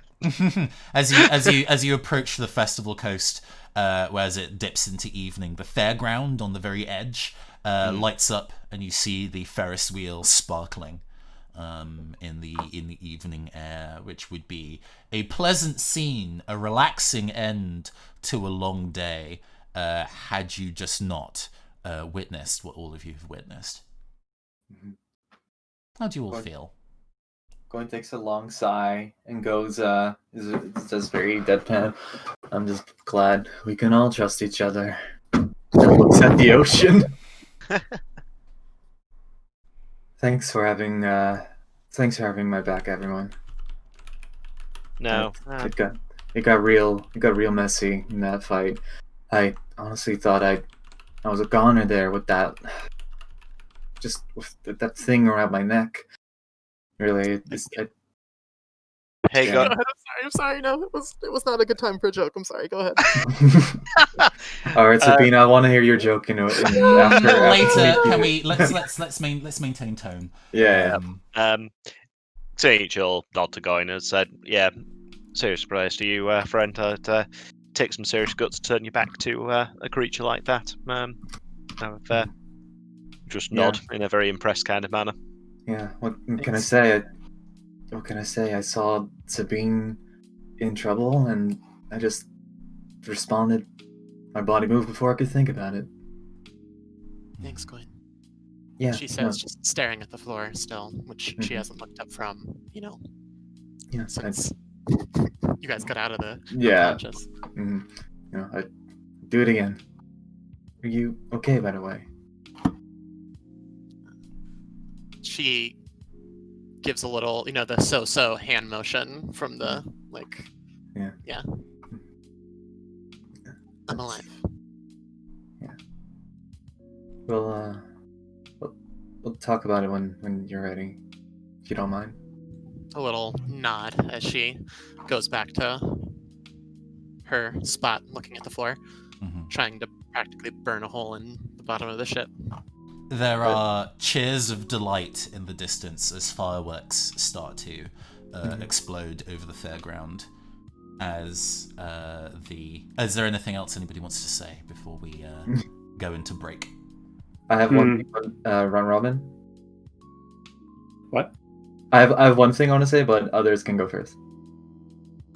I think Lucian is staring out onto the lake, has their back to everyone else. Lucian doesn't know what's been going on, and I think there's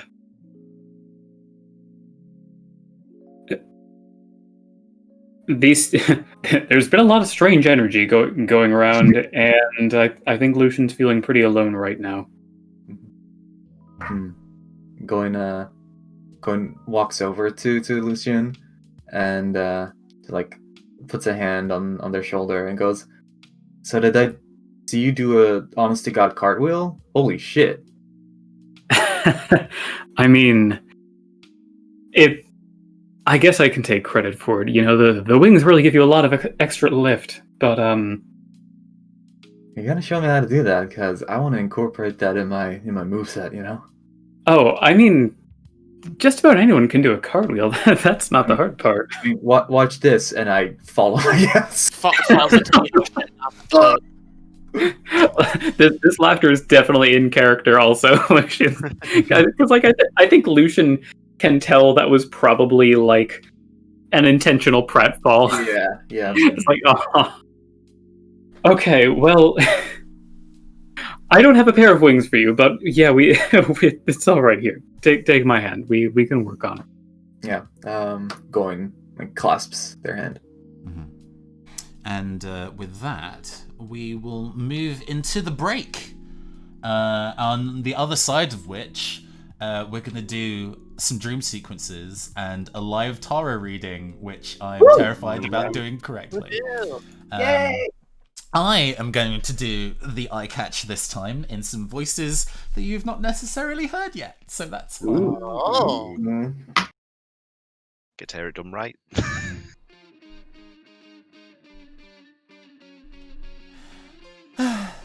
Arcana Core. We'll be right back. Arcana Core. Okay, welcome back, everybody. Who were those two mysterious people as characters that were doing the eye catch? Who knows? So, we've completed our case for the day, but the session is not yet over. No, not indeed. We are going to have, similar to when we finished case 1, we had a dream sequence. We will be doing the same here, which I will be doing using, well, let's see if the room is currently too dark. I'm going to turn on my webcam real briefly and the stream will see my face. Behind the Haha! I actually look pretty good. However, I am just in a regular t-shirt instead of fancy clothes, which is miserable. Give me a second. Let me put on something nicer than that while everybody talks among themselves about how much fun you've been having so far. Excuse me a moment. I've been having fun so far. I've been having fun. I love having fun, especially Fun has here been had so this far. evening. Having fun is one of my favorite things. The fun thing about having fun is that it's so fun. God, Having you're fun. so right. It's overrated. Wow, wait, hold on. Did you just say, Tom, you do not like fun? It is overrated. Fun is never overrated. Spoken like a true Moriarty. Okay, so important question. Let's really dig down into our characters. Which, until Nathan gets back, which is your character? Live, laugh, or love? See Venus laugh, obviously. Oh, yeah. Goin is obviously the slash mark. I hate you so fucking much. Lucian is definitely live. I might ditto on live at that point. It's either that or all. No love in this part. No love. No. That okay. Of our characters, which are you of the following? Hope, Jobs. Okay, we're done. We're moving on. Which of your characters would feel like they should retrain for cyber?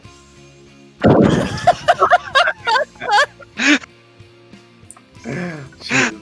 Oh man. Which is your character is Sans Undertale. Oh, definitely Lucian. Yeah.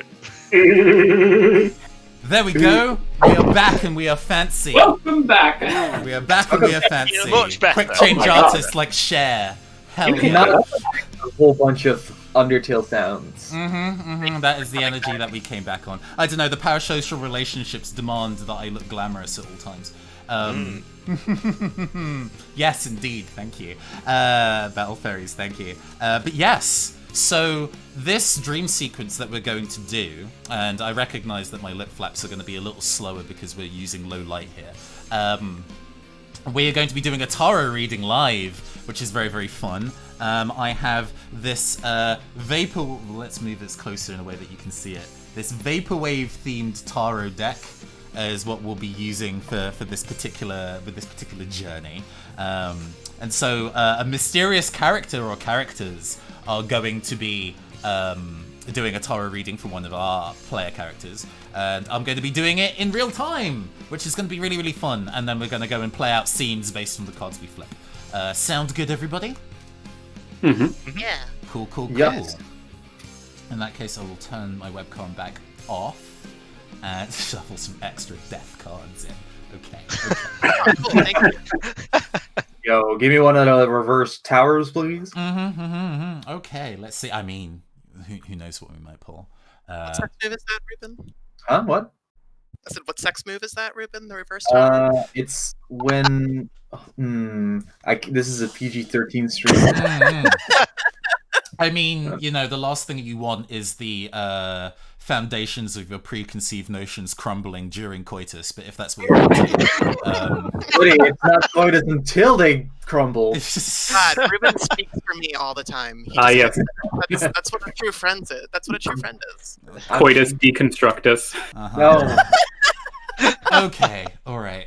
Skip so the foreplay. good. Get on to the roaring. Okay. Yeah, let's move on from this particular bizarre piece of foreplay and get into fiction. Right. So there is a darkened space. It is the point of view of the character, as it were, who is observing the scene. Sees complete darkness, but can feel like almost sensory it being some kind of indoor space, a dusty, faintly warm, dry space, and then some candles illuminate on a table, revealing very little. The candles illuminate a table and two figures. But the light simply just fails to illuminate much else in the space. The two figures have a discussion with each other. Well, we're working really hard, but it seems that all our efforts so far are not really paying off. Indeed. Is nobody really worthy of becoming a protagonist of their own story? We're reaching out to all these desperate people, and it turns out that they need more help, I suppose. It's just a matter of finding the right people. Speaking of which, and they look up from their conversation to the camera, the first-person view. Lucian, you are in a fortune-telling parlor. What? The two individuals look at you, tall and thin, the candlelight glinting off of one of them, elaborate gold jewelry, and the other a winning smile and long golden nails. Welcome to our establishment. If you're here, it means that there is a question burning deep within you, which we are in a position to answer. We look to the cards, to the stories of humanity in time immemorial, and we discover new things about the world and ourselves through this ancient art. But first, we need to cut the deck. Give me a number. 1. Reaching out across time, space, fiction, and reality in the dreams of three of your friends, a voice rings out to each of them. Give me a number. Let's start with Goin.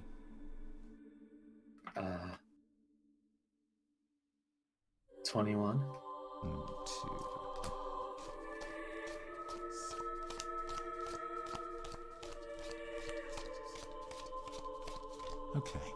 Sabine. 3. Sneechy. 13. All multiples of 1. Can you believe it? Easy now. Sorry. No, it's all good. It's all good. With the deck shuffled and the cards cut, both your own destiny and 3 others, the spread is ready. It is a simple reading of only 3 cards. The present, the past, and the future. Each card is revealed in turn, and the story told upon the artwork is an opportunity to dive into your own consciousness, into the consciousness of others across space and time, to reveal to you a truth. But for now, what is your question? I think Lucian has many feelings coursing through their mind right now.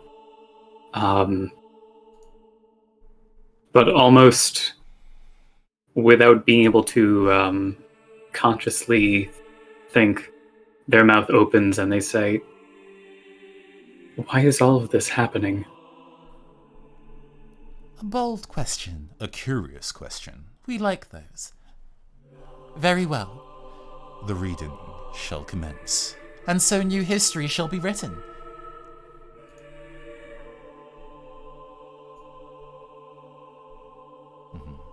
The first card is the 6 of Pentacles. The Pentacles card, the Pentacles line of cards represent earth and wealth and talent.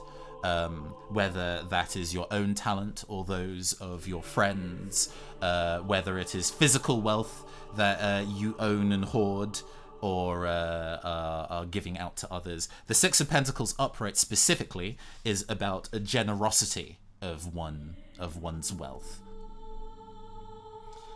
This being a moment of the current, this is your current situation, Lucian. This is the world that is now. I will close the webcam again. So let's have a discussion about this dream sequence that will take place in response to this card. Where maybe off of some of the scenes that we've had so far do you think this is going to take place? Because it's the present, it might have been one of the scenes that you encountered on Elysium Island, for example. Let's see. Do you want something high or low energy? I mean, this is kind of a collaborative effort. I'm happy to have everybody kind of chip in on what they want this to be, because we're also going to determine who is in the scene, and it might be your fellow players. Definitely going to leave this open. Other people feel free to chime in, but I do love the idea of this being on the opposite side of the bay from where we last saw everyone, with this taking place on the Ferris wheel. Would you know? I believe I have that art asset. So while I am going and making sure that I actually have that in Roll20, why don't you go and talk about who might be here? Alright, so this thing represents an act of generosity towards one of us or towards one of you? It is specifically an act of the card depicts an act of generosity. So whether that is of financial wealth or the sharing of knowledge, the discussion about who it might be towards or who might be giving it is the thing that's up for discussion. I mean, this sounds a great idea for you all to pay off Sonici's massive debt. No, I I suspect that might not be in the scope of the scene. I think, given that you're like the Library of Alexandria, and also our de facto team leader, and you the most, I think, want to keep the party like not closer together, but like run more as a tight unit, because you feel like the cracks. You feel that's upon the cracks forming. I think you might have like maybe a lesson in unity or deception, even like what the downside of deception is, I don't know. That's just a suggestion. It's like This is we're where Lucian grows as a leader and learns Yeah. what it means to, like, it's not all just ordering around or making the tough decisions. It's dealing with things like what they've dealt with so far in this party. Okay, so Lucian is definitely in the scene. Who else do we want to be in the scene?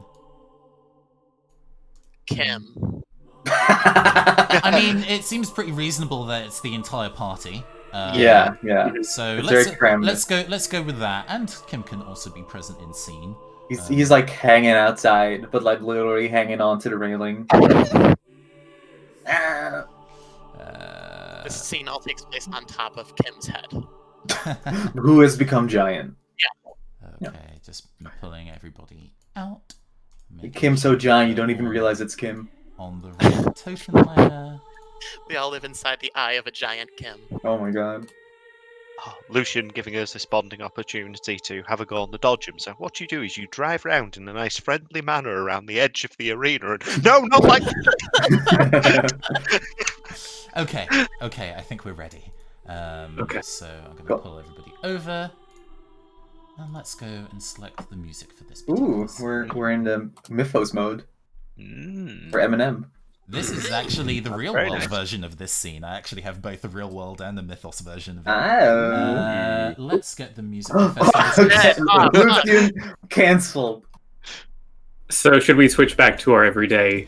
Oh, yeah. sure. That is absolutely Yeah. a thing that you can do if you want. I think that makes most sense for this. But Sabine, then, no. you know, you are as I think I mentioned previously, this is a dreamscape. So the powers and abilities and knowledges of these characters are quite flexible. So while these are your, you know, mundane mortal forms, how you might behave and the way physics work in this scenario might be quite different. Who knows? But yes, let's go. I did like the idea of Lucian giving kind of a team talk about deception and unity. So I like the idea that maybe this is framed similar to before. You know, we have the. Do we want to be in one of the Ferris wheel? I do like the idea of us being in one of the Ferris wheel compartments. I think the four of us could fit in one of those. And I think we kind of maybe cut from a view of the sea into the cabin of that compartment, as Lucian is saying.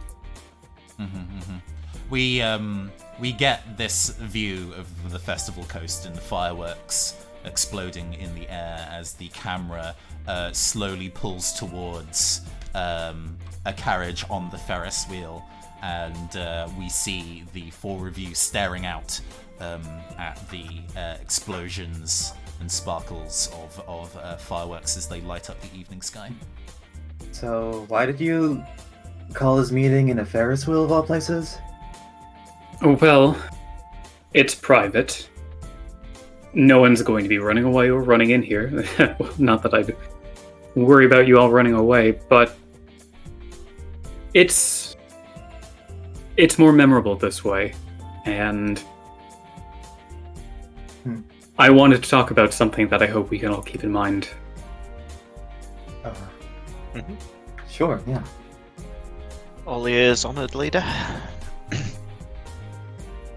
I really want to be able to trust everyone here. When we're out there, maybe even putting our lives at stake, I know I don't want to have to be worried about what anyone's going to be doing. I'm sorry. This.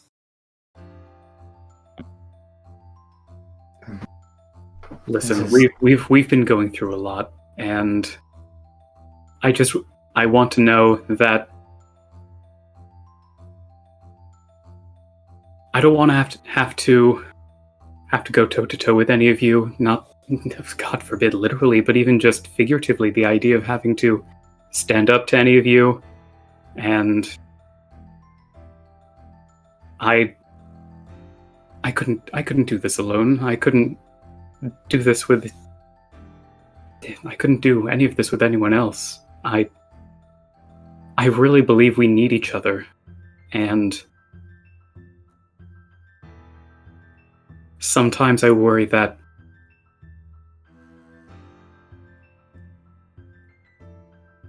Lucian looks down and yeah, this is a dream. Lucian, I think, places their hands together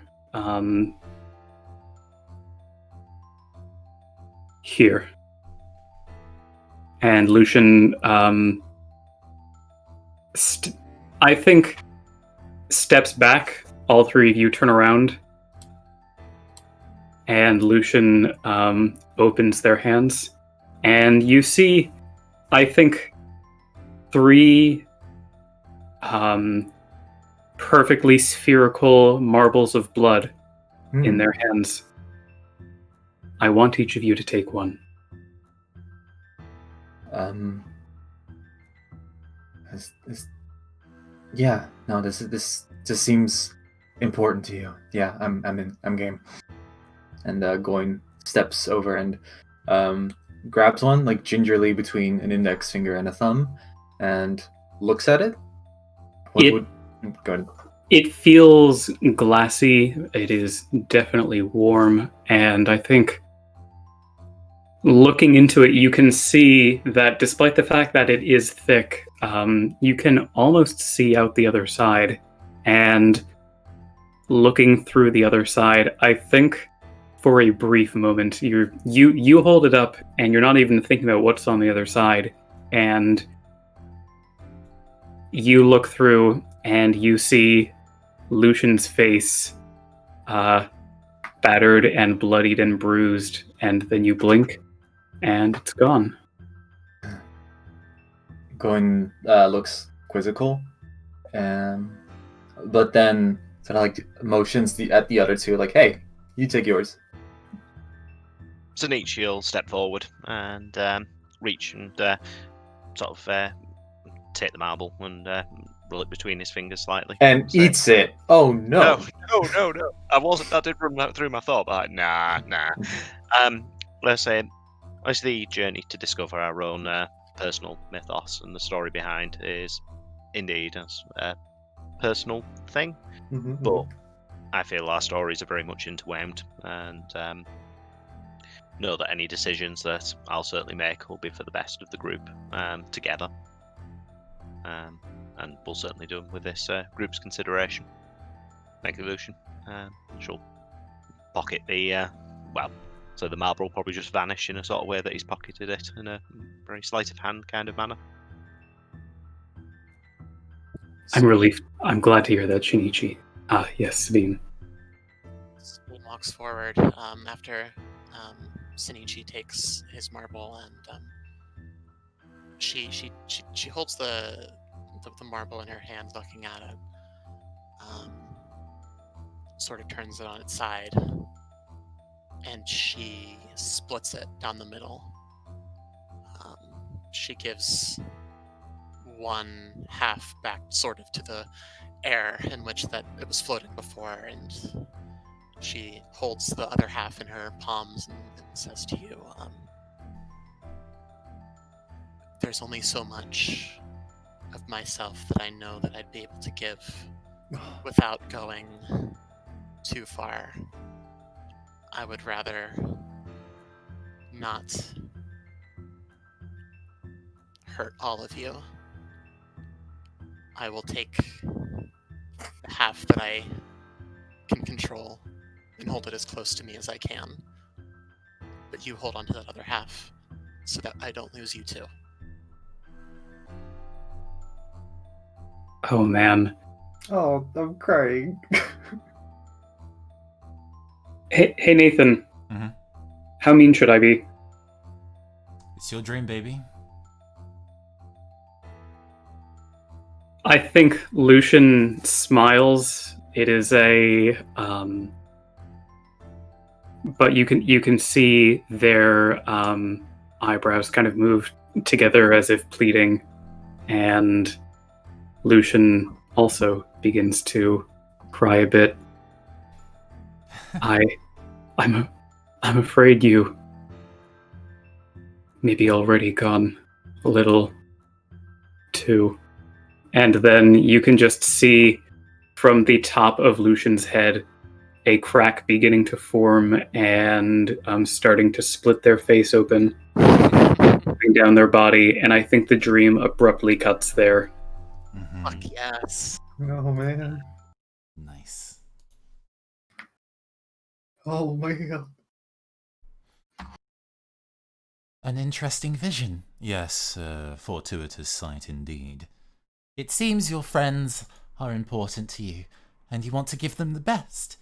But are they interested in receiving your advice?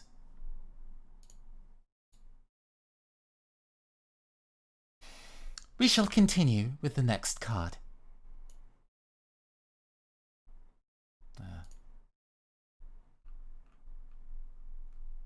Apologies, give me a second. Here we go.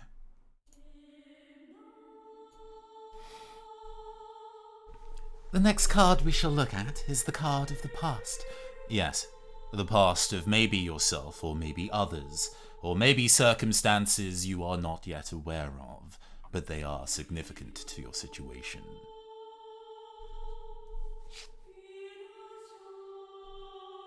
The card is the Queen of Swords. The Swords cards, which I will drop character voice for, are representations of the mind and intellect, and air. The Queen of Swords in particular is specifically about an inner mastery of knowledge, being able to lead a community, knowing just what's right for people, the best outcomes. They have made those calculations, and as a result already know the correct path to take. However, that cold and cruel outlook on things, that outlook on things can be sometimes rendered as cold and cruel and unforgiving, but also regal and independent. It is also the card representing tacticians. So, with that in mind, let's discuss where this scene might take place, considering Lucian's question. Could you repeat the first half of the meaning? I'm sorry. No, it's a very long-winded explanation. I apologize. So overall, the swords are about the mind, intellect, and logic, but also air. It can sometimes mean combat, but that is sometimes more of a wands thing. The Queen of Swords is an inner mastery of the element at hand of intellect. So they are a tactician. They are a clean, cold, and calculating leader. How apropos. Mm-hmm. So yes, bearing in mind your question of why is this all happening, I think was the question that we were leading on with this. Yes, indeed. Where might this take place? Also considering that this is a card representing the past. Oh, man. Well, I think needless to say, I think Lucian needs to be in the scene. Mm-hmm. I already have the location in mind, if that's okay. Okay. Especially in being able to kind of tie this back to the plot at large, because we already have a historical figure of the past that would maybe be relevant to the circumstances at hand. But let's think about who might be in this scene. So Lucian definitely wants to be in the scene. That makes sense. But this is NPCs could also be in this dream sequence as well. It is very malleable in that regard.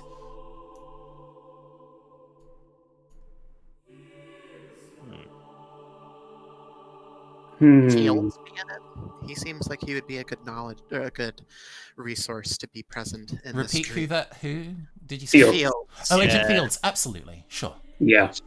Maybe a possible something that slips about Team Beta, Alpha, whichever one it was. That was, Oh, yeah.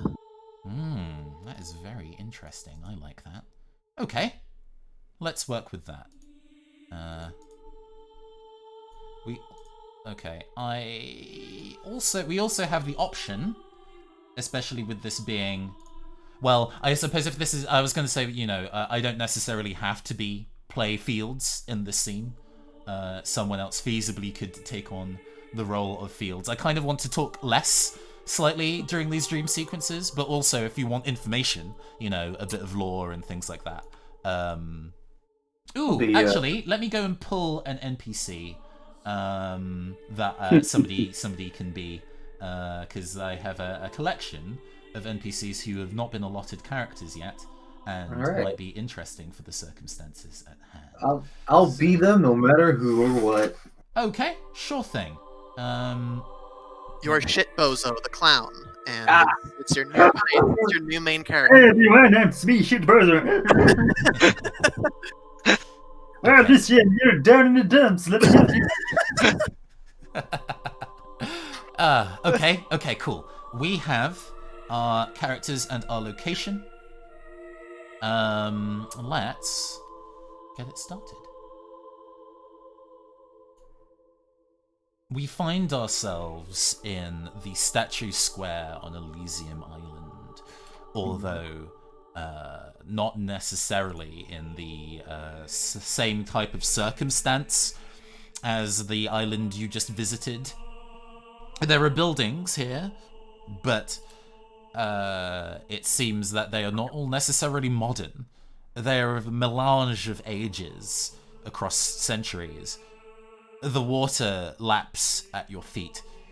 After all, in the distant past, the Elysium Islands did not exist. This should be open ocean.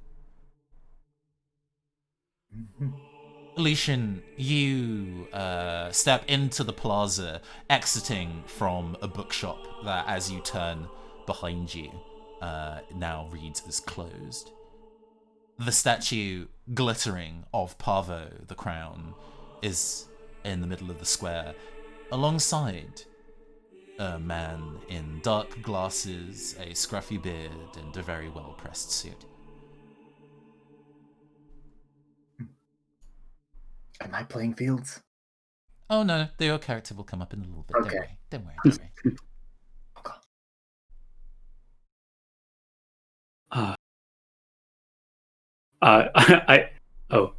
The store's closed. Well, I suppose that means that you were the last person to see the knowledge inside. You should consider yourself lucky.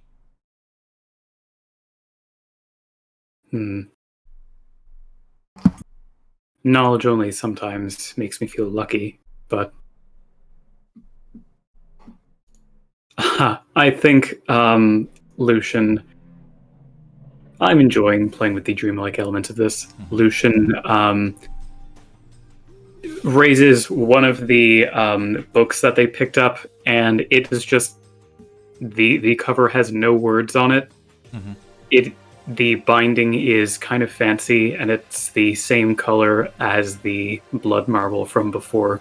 And Lucian lowers their hand, but the book remains hanging. Can I help you? Well, you've actually been helping me a great deal. I'm astounded of the progress you and the fellow members of Team Delta have been making. Congratulations.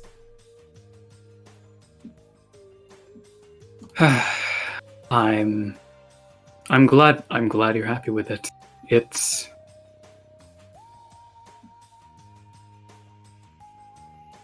Fields, what does it take to run a team? Ah, yes, the endless question. This is no longer, I'm sure, you are used to group projects at school. A book report, a PowerPoint presentation. And you work really hard, but can you guarantee that the other members of your team will work as hard as you? After all, you're all supposed to be equals. Nobody likes a megalomaniac.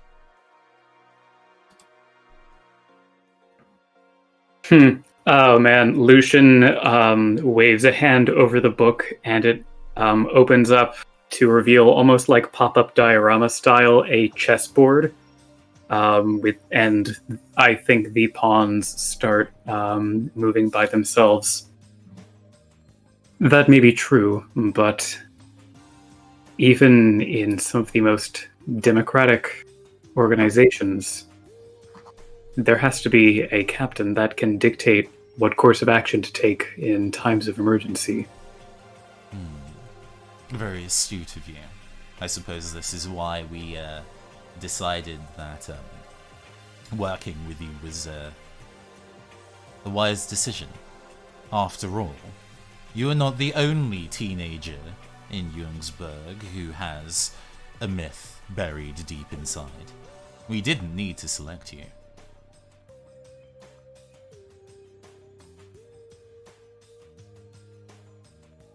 Oh man, I think Lucian looks away for a moment, then looks back, and...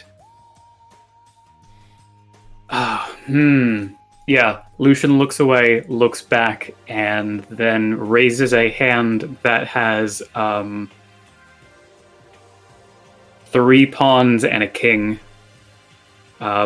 just as if they're holding it in their hands the entire time. See, that is where your tactician's mistake begins and ends.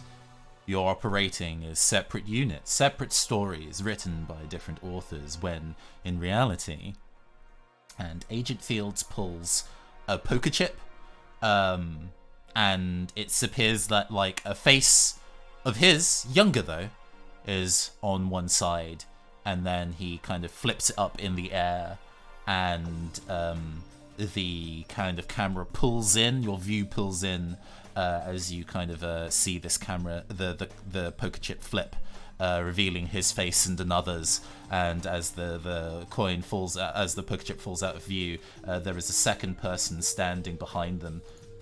Sometimes you just need to be 2 parts of the same whole. After all, that's how Team Beta operated.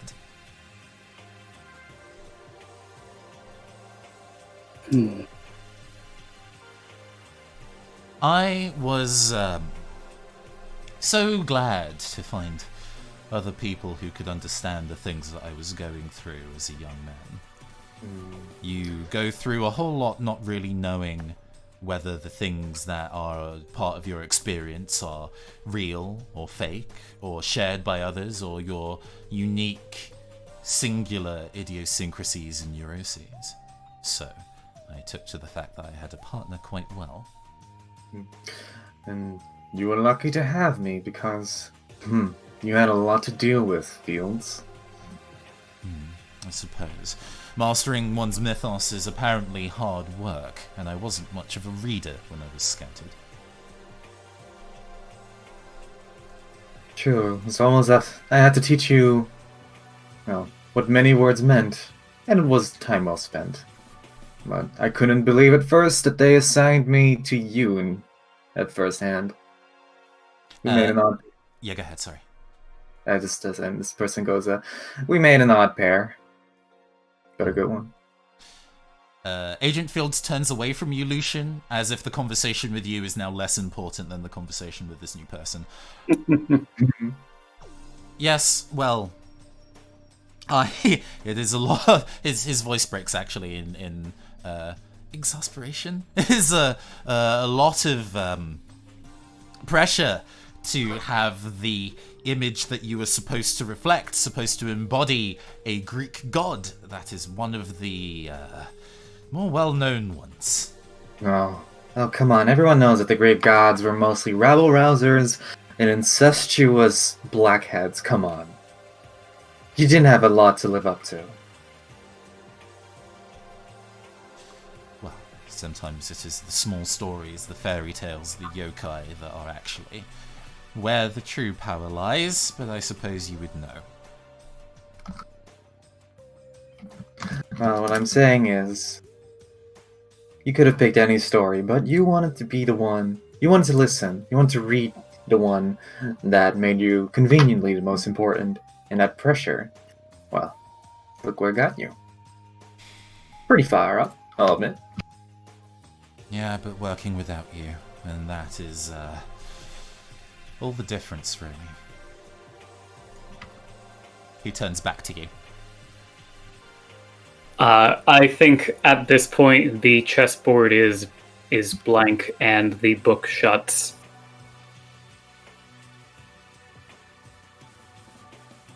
What is this? I don't know what to do with this. It's a relief to know I'm not alone, of course, but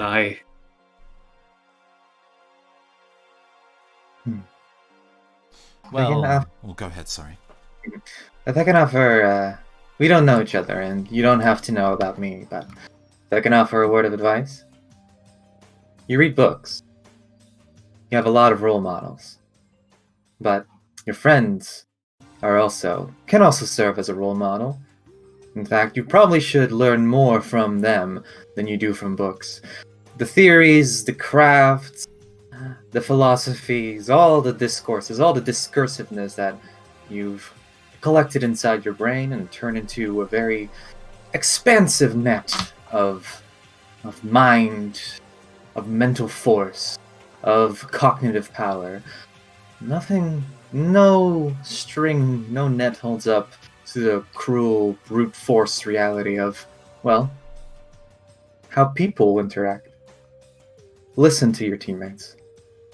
Get to know them. Be there for them.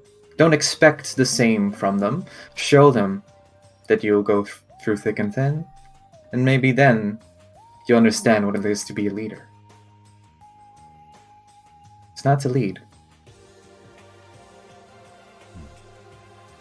Lucian looks down, and I think the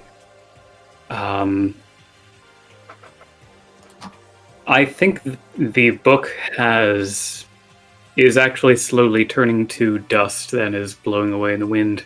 Mm.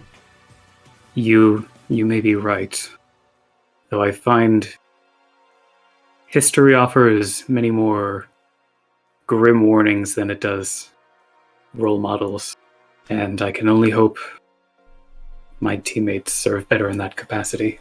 Mm-hmm. Upon you mentioning history of grim role models, the voice that actually you recall from before echoes out again.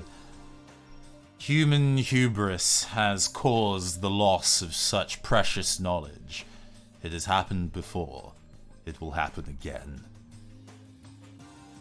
And the scene, the light shining off of Parvo gets brighter until it feels like there's light radiating within the statue itself, the warmth of a sun, a star, until the entire scene is raised with whiteness.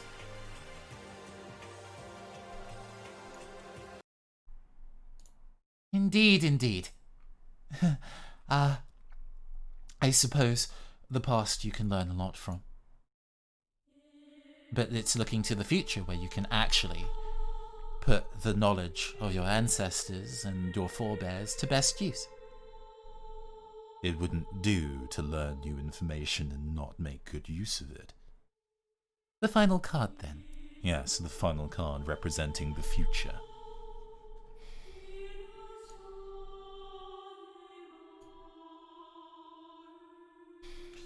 The future in a 3-card spread is very interesting because it is not necessarily the future that is destined to happen. Tarot is not psychic, it's not the ability to see the future, to predict the future. What it is a suggestion of what the future might be should nothing change. Therefore, should the final card not be to your liking, it is only the suggestion of one of infinite possibilities, and you know a path ahead to avoid. With that, we shall reveal the final card. It is the reversed 8 of Pentacles. As before, the Pentacles are a card that represent wealth, both in terms of finance and talent. 8 specifically leans more towards the discussion of talent. and the harnessing of talent from much practice and research. A lot of those cards depict somebody hard at some form of craft. On this particular tarot card, it is a welder who is working hard, and the success that is therefore earned off the back of that hard work and study. So with that borne in mind of a potential future, where would we like to have this final scene take place? What element of reversal means? Yes, of course. Apologies. With it being reversed, this may represent a wide variety of things. It might be that the teachings that have been imparted are not useful and actually are destructive. It may mean that people have been taking in a lot of advice and have worked really hard to no avail. Ooh, I like this. Potentially could push towards the vague bad end campaign discussion that we might have had in the background. A clash of two certain characters, or one offering one of the other ones the opportunity to get stronger. Yeah, I think there is a lot of good potential to interrogate that internal conflict more. So I don't know if Lucian has to be in this one. Okay. Cool. In that case, I think we already know who's going to be here and the scene. Give me a second to put that together. How are we all feeling, by the way? Good. I like to go back because I mistook the word. I thought that it was blackhead, but those are the things you pop on your face. I meant to say blackguard, Yes. which is a Blackguard, scout. yeah. A what? Blackguard? Blackguard. is how I think it's like Shakespeare. It's all blackguard. Are you fucking? But Why it is is, that black? Oh my god! I thought it was blackguard. it is written blackguard. It is actually. Yeah, it's written that way. Yes.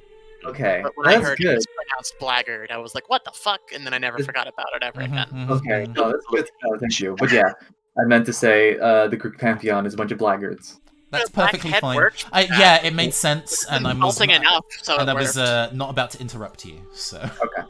don't worry about it. Okay, let me just go and find a nice background.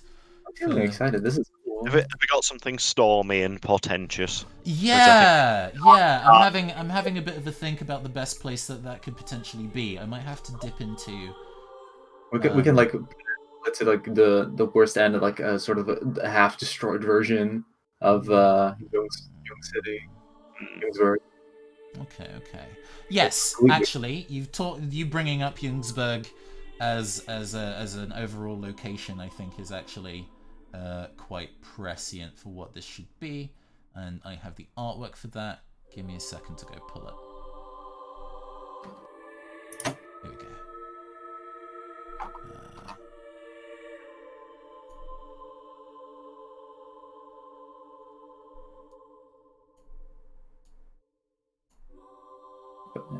I'm feeling fine, mystical, strange sensation to have this, like doing this live. I also, you know, I'm I'm not the right person for mysticism ever, nation. But I'm always like the kind of person like secretly like, oh, but what is?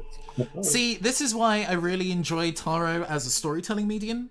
You can create surprise yourself with the kind of stories that you end up telling. I am actually quickly taking a photo of the spread to put on Twitter after the fact. Yes, no, I am, in the same way that I really enjoy tabletop RPGs as collaborative storytelling. I enjoy doing tarot readings of a similar thing because it's not just your own understanding of the cards, it's also the person you're doing a reading for, and doing readings for friends and knowing your friends and being able to think of something useful and prescient is kind of the end goal, really, or at least personally. Right, let's make sure that these tokens can even be seen. Okay. Thank you for going on this journey with me and being really patient while we go and work our way through it. Okay. With that, let's look to the future. My webcam has been on this entire time that I was doing the thing, including taking the photo. That's cool. That's cool. Cool things for cool people. BTS. Rip. Hold on a second. Background. This is on the background layer. Why is the stream showing the wrong artwork? Interesting. It's fine if it's on the school roof, as far as the stream is concerned. Whatever. It swapped over to the city in below, I believe. Yeah, for some reason on. Oh, there we go. It wasn't doing it on my side for a while, but we're there now. Yeah. It just took Roll20 time to catch up. Okay. We find ourselves. What circumstance do we find ourselves under? Because I think that would inform the music choices. I'm trying to think. Probably lead you on this one, Marcy. Do you want a sort of break in a fight or a discussion before something potentially kicks off, where one of the other characters can sort of edge in? Mm-hmm. This could be like the moment, the flashpoint that we kind of split, you know?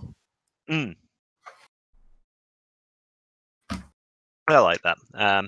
As I like for possibly almost sitting somewhat above the city. Have Shinichi sort of suspended, not actually sort of standing on the floor, almost looking the cityscape below, sat in some sort of leather-backed armchair with a sort of smoking cigarette in one hand and feet up on like a pile of crumbled pawns. I almost said prawns there, which Very different.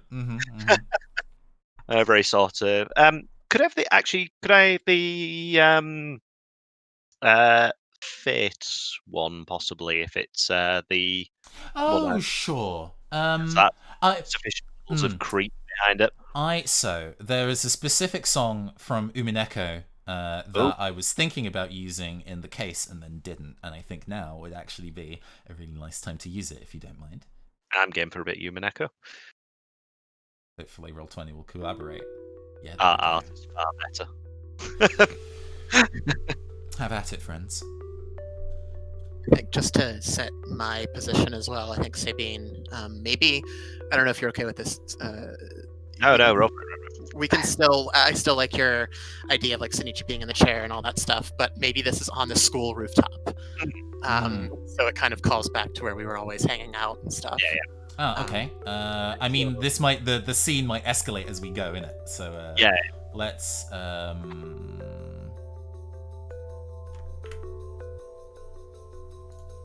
Hey, can I delete it? There we go.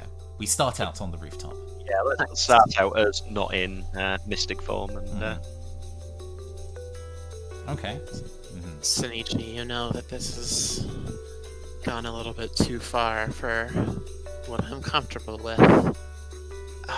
We spent a lot of time seeing eye to eye in our early cases, but now, as we've gotten closer to our best friends inside of us, it's getting harder for me to overlook some of the things that you've been doing, you know? Sabine, you just miss the great opportunities that we've been offered for having to be able to truly access our mythos. I mean, like myself, you were the fastest to learn to truly reach the deepest parts of the story.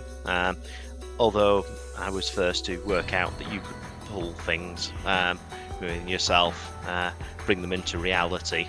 Started with the card, we moved on to money, we then moved on to weaponry.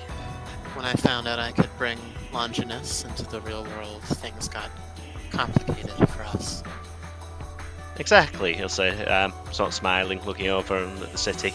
The ability to carry out the perfect crime, a murder without a weapon, no evidence, ability to elevate ourselves beyond the petty trimmings of law and the restrictions that Ryder put on us. What I don't understand is how you knew exactly what buttons of mine to press to get me to pull the trigger, as it were, on that murder. Sorry. Sabine, sorry, go. You hear in the back of your mind, in the back of your ear, this is finally your chance to prove that you are truly the protagonist of this story. Seize it, reach out and become the Arcana within. Go ahead, Sonichi. Sonichi will smile. Because I became the protagonist a long time ago, and I hate to say it, Sabine, but you're so predictable. And so easy to push in the right direction.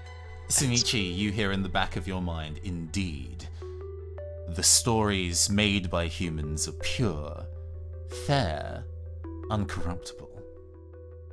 Seize a new era of fiction for the world. But that's still, just because we're standing on opposite sides, doesn't mean we can't work together. Every story needs its hero and its villain, and we can meld this city and play it to our whims. So you'd have it become a battlefield for us then? I think it'd be entertaining. Beats the plebs of the mobs and our relatively boring beginnings. Do you remember when it was just the beginning for us, and it was as simple as an drag club gone missing, a drag performer gone missing? Things were smaller, things were easy, black and white then. By the fifth and sixth times when we were going off on our own missions, you and I, while Lucien and Coin fucked around with Ryder. What was it? That shopkeeper. He'd won the lottery and he was going to shut the place down. He had gotten a daydreamer, a nightmare involved somehow, and we went in there and cut him down, took his money. That's when it all really... That's when our paths really... We couldn't go back from there. Oh, of course not. The other two wouldn't have understood it.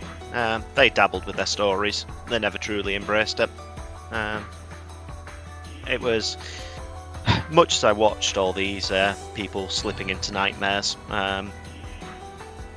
they lost control of their story, let the story run them rather than the other way around. That's why I never accepted the readings that were offered. It was so much more sustaining to write our own path. Judgment is always only in our own hands, I believe. And that's what it was always about. Though we found common ground in a lot of the reasons we started doing our two-man jobs. Our end goals were often different. You wanted the spoils, and I wanted to judge them for every harsh and wrong thing they'd ever done. I suppose it was only a matter of time before you would be underneath my axe. Oh, I've been looking forward to the moment. As I said, with you taking on the aspect of the angel, Zinchi reaches into his pocket and pulls out a fake card, which has probably been scribbled all over. Goddammit, coin. Which basically a corrupted version of the justice thing, which has been turned into the devil. And say an angel needs a foil, and it's opposite, and thus my arcana, which I've embraced. Mm-hmm. I do think there could be something fun about destroying this whole damn city to take you down. I'm sure everyone in here is a sinner. What did that one guy say? Kill them all. God can sort them out. It seems that it is no longer the time for words. This is the time for action. Mm-hmm.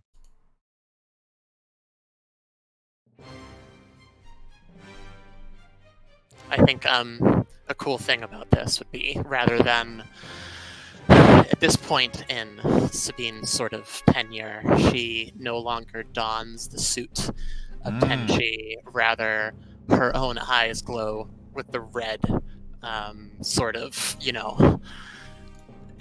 signifier that she is nemesis, wielding the spear of Longinus. I think there is a moment, and you both effortlessly just step into the air. After all, when everything is fiction, you have any power that you want. Oh god, cool. Place it entirely Thank you, wrong roll place. 20. Thanks, Roll20. Thank you. I love you. But yes, you just step into the air like it was the easiest thing in the world.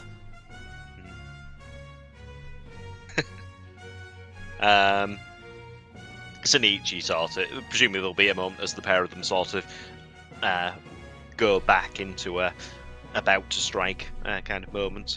Sonichi, various shadows forming round him, various minions, some probably deliberately made to look like Lucian or Goyne or Sabine's parents to go and jump in the way, while he himself pulling out a wall of various weaponry emerging. I don't want to say Gilgamesh style, but I'm totally going to say Gates of Battle. Yeah. That's all good. Don't worry about it.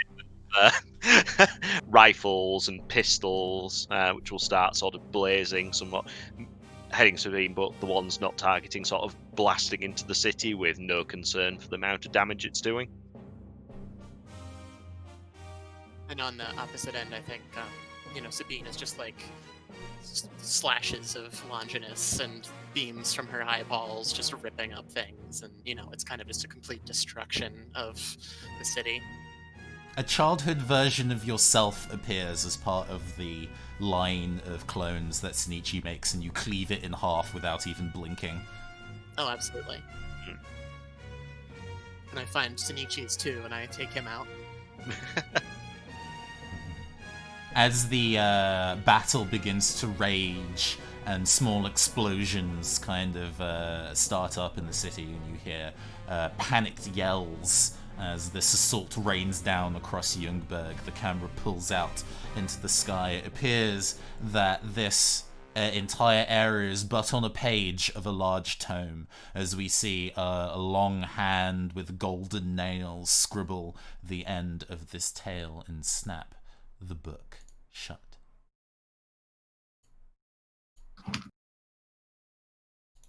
That was just one big Mafia City ad. It was rather. And Baby so, Sabine with a level 1 civilian. Yo. and so, a glimpse of the future. Indeed, a pathway, a story, an ending. Enticing, actually. Indeed, a fascinating tale. How curious, though. Yes, indeed, how curious.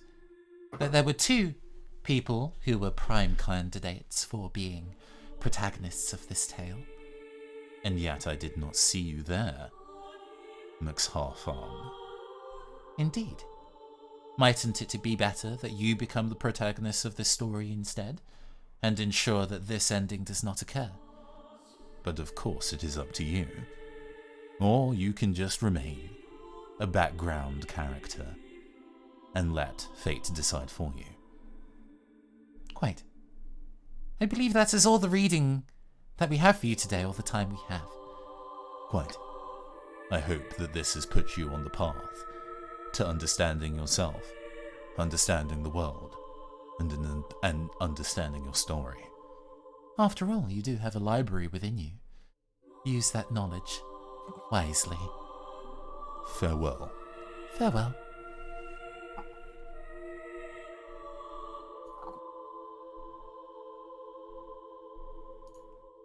And then darkness once more.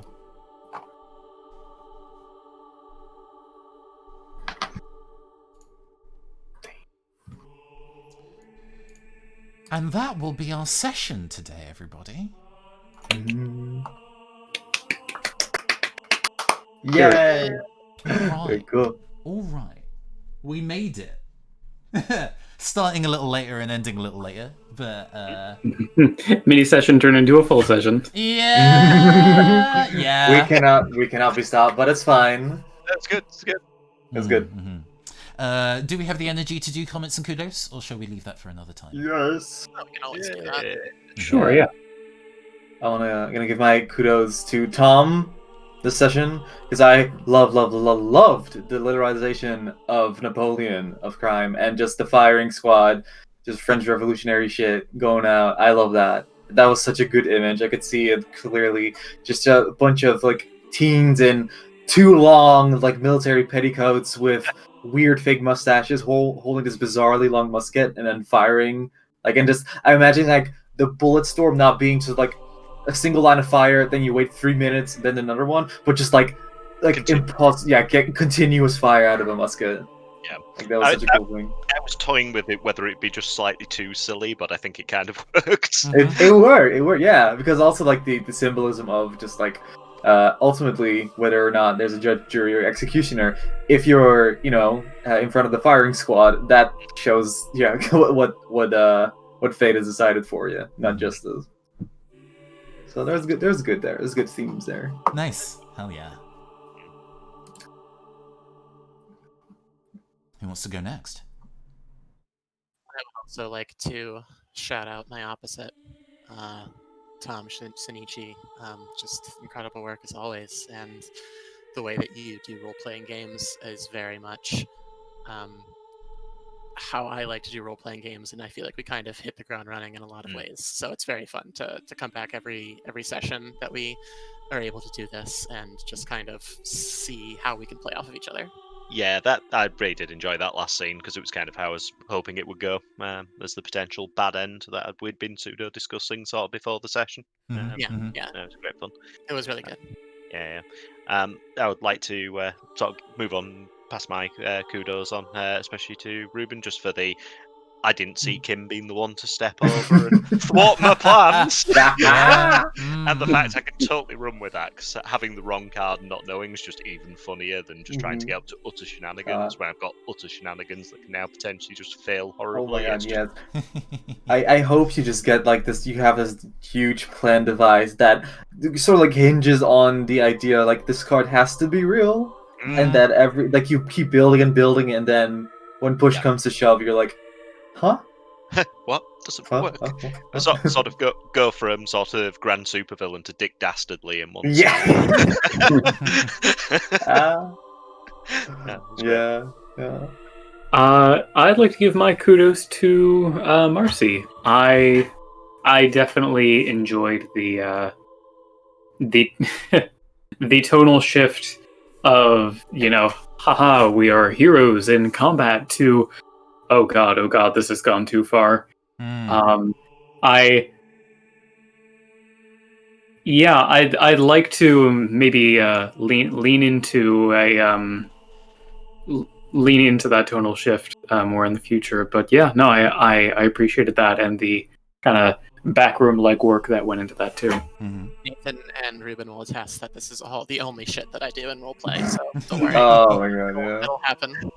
Yeah, give Marcy like a grand narrative choice, and she will just go like, "Yeah, I'll kill myself." Yeah, no, it's cool. Give me the inch, I will take more than just a mile. Absolutely, thank you. Yeah. But also, so it's not forgotten, the scene in the Ferris wheel was spectacular from your point. That was great. That was so good. Really enjoyed it.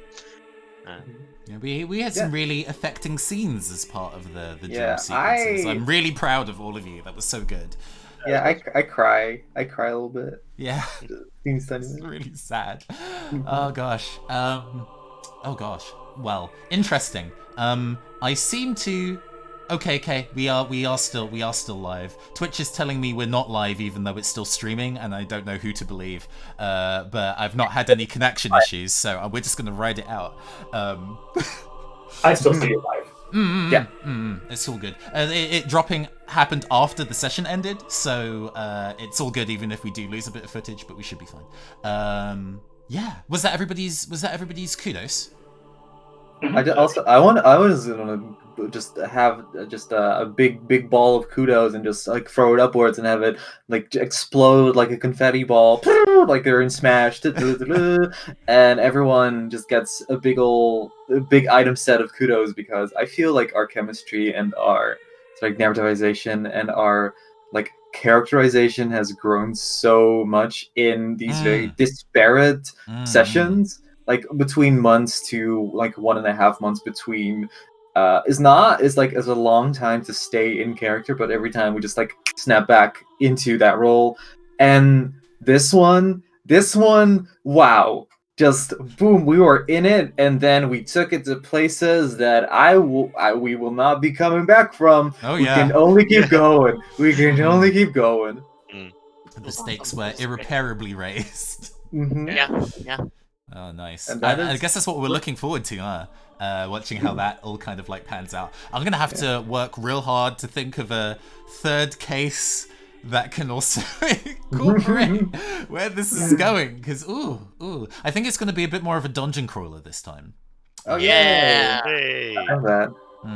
Parting the curtain a little bit, the San Gennaro Co-op, which are a group of tabletop RPG designers who work as a co-op, released, I think last year, the San Gennaro Guide to Heists, which was a book of systemless heist scenarios. And I wanted that upon it being kickstarted and missed it at the time, but it recently came on sale, so I now have a copy. And with one of the plot threads being the organized crime boss that Shinichi used to work for having an issue TM at the moment, how that could plan together to be a space to explore a bit more straight up and down a Persona 5 dungeon, in that there's a lot to kind of poke around and weird circumstances to find. I would love that shit. That's just me, but it would be incredible. Because we've had the session, the case one, where it was more cleanly half and half, and we've had this one which it's more leaning more in the investigative City of Mist side. So I'd like to have one that explores more heavily on the kind of Void Heart Symphony side, and do some jumping between rooms and some dungeon crawling in that kind of way. One question for you, Nathan. We were clearly like well over time to do like reading sessions for the rest of us. Is that going to make a return in future sessions, or are we just going to leave it here? Well, I would like to do this again. I think I enjoyed the individual dreams format that we were doing before, but this has turned out so well. Yeah. That upon case 3 concluding, doing another one of these, I think would be nice to do. I don't know who's going to lead it. That may matter depending on where the story goes. I don't think I'll set that in stone until we get closer to that time where we need to decide who is having that dream reading. But if we would like to do this particular format again, I'm very happy to. Yeah, Oh, no, yeah. It worked really well, actually. I was, very enjoyable. Yeah. In the version of this campaign in my head, I did a mini reading at the start of every episode for a relevant character. Okay. But this is also a neat format. Okay. Put that shit behind Patreon. Have people pay for that. So I mean, there is something about because there is technically multiple people with mythoses in the setting who aren't player characters and could technically have character sheets. So maybe making those character sheets and putting them as like a thing available for patrons might be a nice thing to do. Who knows? Speaking of patrons, Whoa. do you Subscribe to it. wanna support me on Patreon? It helps me. It helps me go buy artwork for games like this. And I know that I'm definitely going to need artwork for Case 3. And potentially nightmare forms of some characters, and that helps go towards that. It also helps go towards hosting costs for the Talent Agency podcast and the subscription fee that lets me have more than 10 megabytes of data to play stuff in Roll20. So every little bit helps. Let's move over actually to the credits screen so you can see the wonderful, wonderful patrons who have supported us so far, alongside all of our artists. Thank you so much to everybody who's tuning in, and all of you who are playing with me. I say this at the beginning of the session and just generally off air all the time, so you're probably sick of hearing, but thank you so much. You all work so fucking hard to make this a really cool and unique story. You know,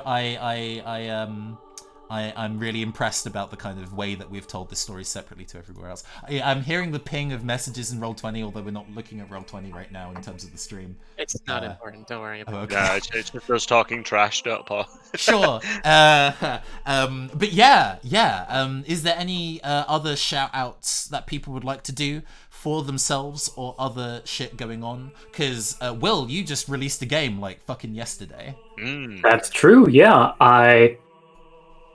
Actually, yeah, it was yesterday. I released a new game called Silicon Skin. It is a 2-page micro RPG, very easy to Posting learn. link before you. I've got it. I'm gonna copy paste it. Yeah.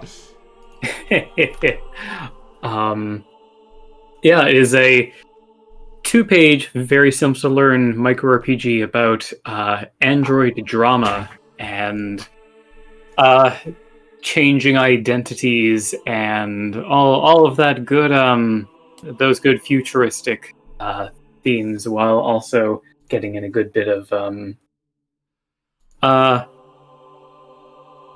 good soap opera sensuality. Mm-hmm. So for all you robo kissers out there, definitely pick it up. All right. Any other shout-outs? Follow me at Urban Friend Den. Please. No, don't, because I know for a fact that Marcy, who owns the Urban Friendin account, never tweets anymore and is mostly playing Crusader Kings 3 instead of doing anything. Understandable. Instead, kiss a tree. Sure. Kiss a tree. Kiss a tree. I'm into that. Let's kiss a tree. Kiss This a is what's tree. connecting to nature.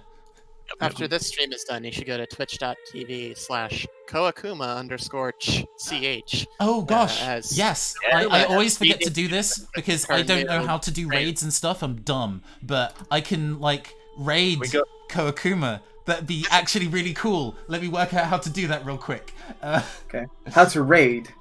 How do I raid? Well, first you get Vikings, and you First, you adopt a tribal form of government. I think in chat you type /RAI, you tap /raid and then the username of the person you want to raid. No, I got it. I got the stream manager on the Twitch website. So I have been your androgynous android game show host, Nathan Blades. I am a gay robot in full makeup for your entertainment on the internet.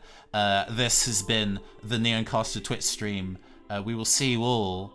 We'll see you all next week Saturday, which I believe is the 24th, for a session of Mystic Lilies, which is a game that Will Yule made and I wrote a scenario for and will be in the official book. It's called the Kairos game, as it's inspired by the likes of Kakaguri, Danganronpa, Kaiji, and Juni Taisen. So if you love games of death and people betraying each other, tune in the fuck next week. Hell yeah! And with that, we'll see you all soon. Goodbye. Kisses. Mwah. Start raid. Okay. Well. Okay, we should be raiding them. Aha. I don't know whether it happens immediately or It does not happen immediately. You have like 30 seconds. Raid now. Yeah. Okay. It's happening. Okay, so we're off the air. I believe so. Yes, we are now hosting Okay. Koakuma channel. So, Oh my god. Oh, they're Stop. just. Oh, she's there it on is. a Just break popped right up. now. No. That's how I'm that gonna miss goes. it. That's how that Yeah. goes.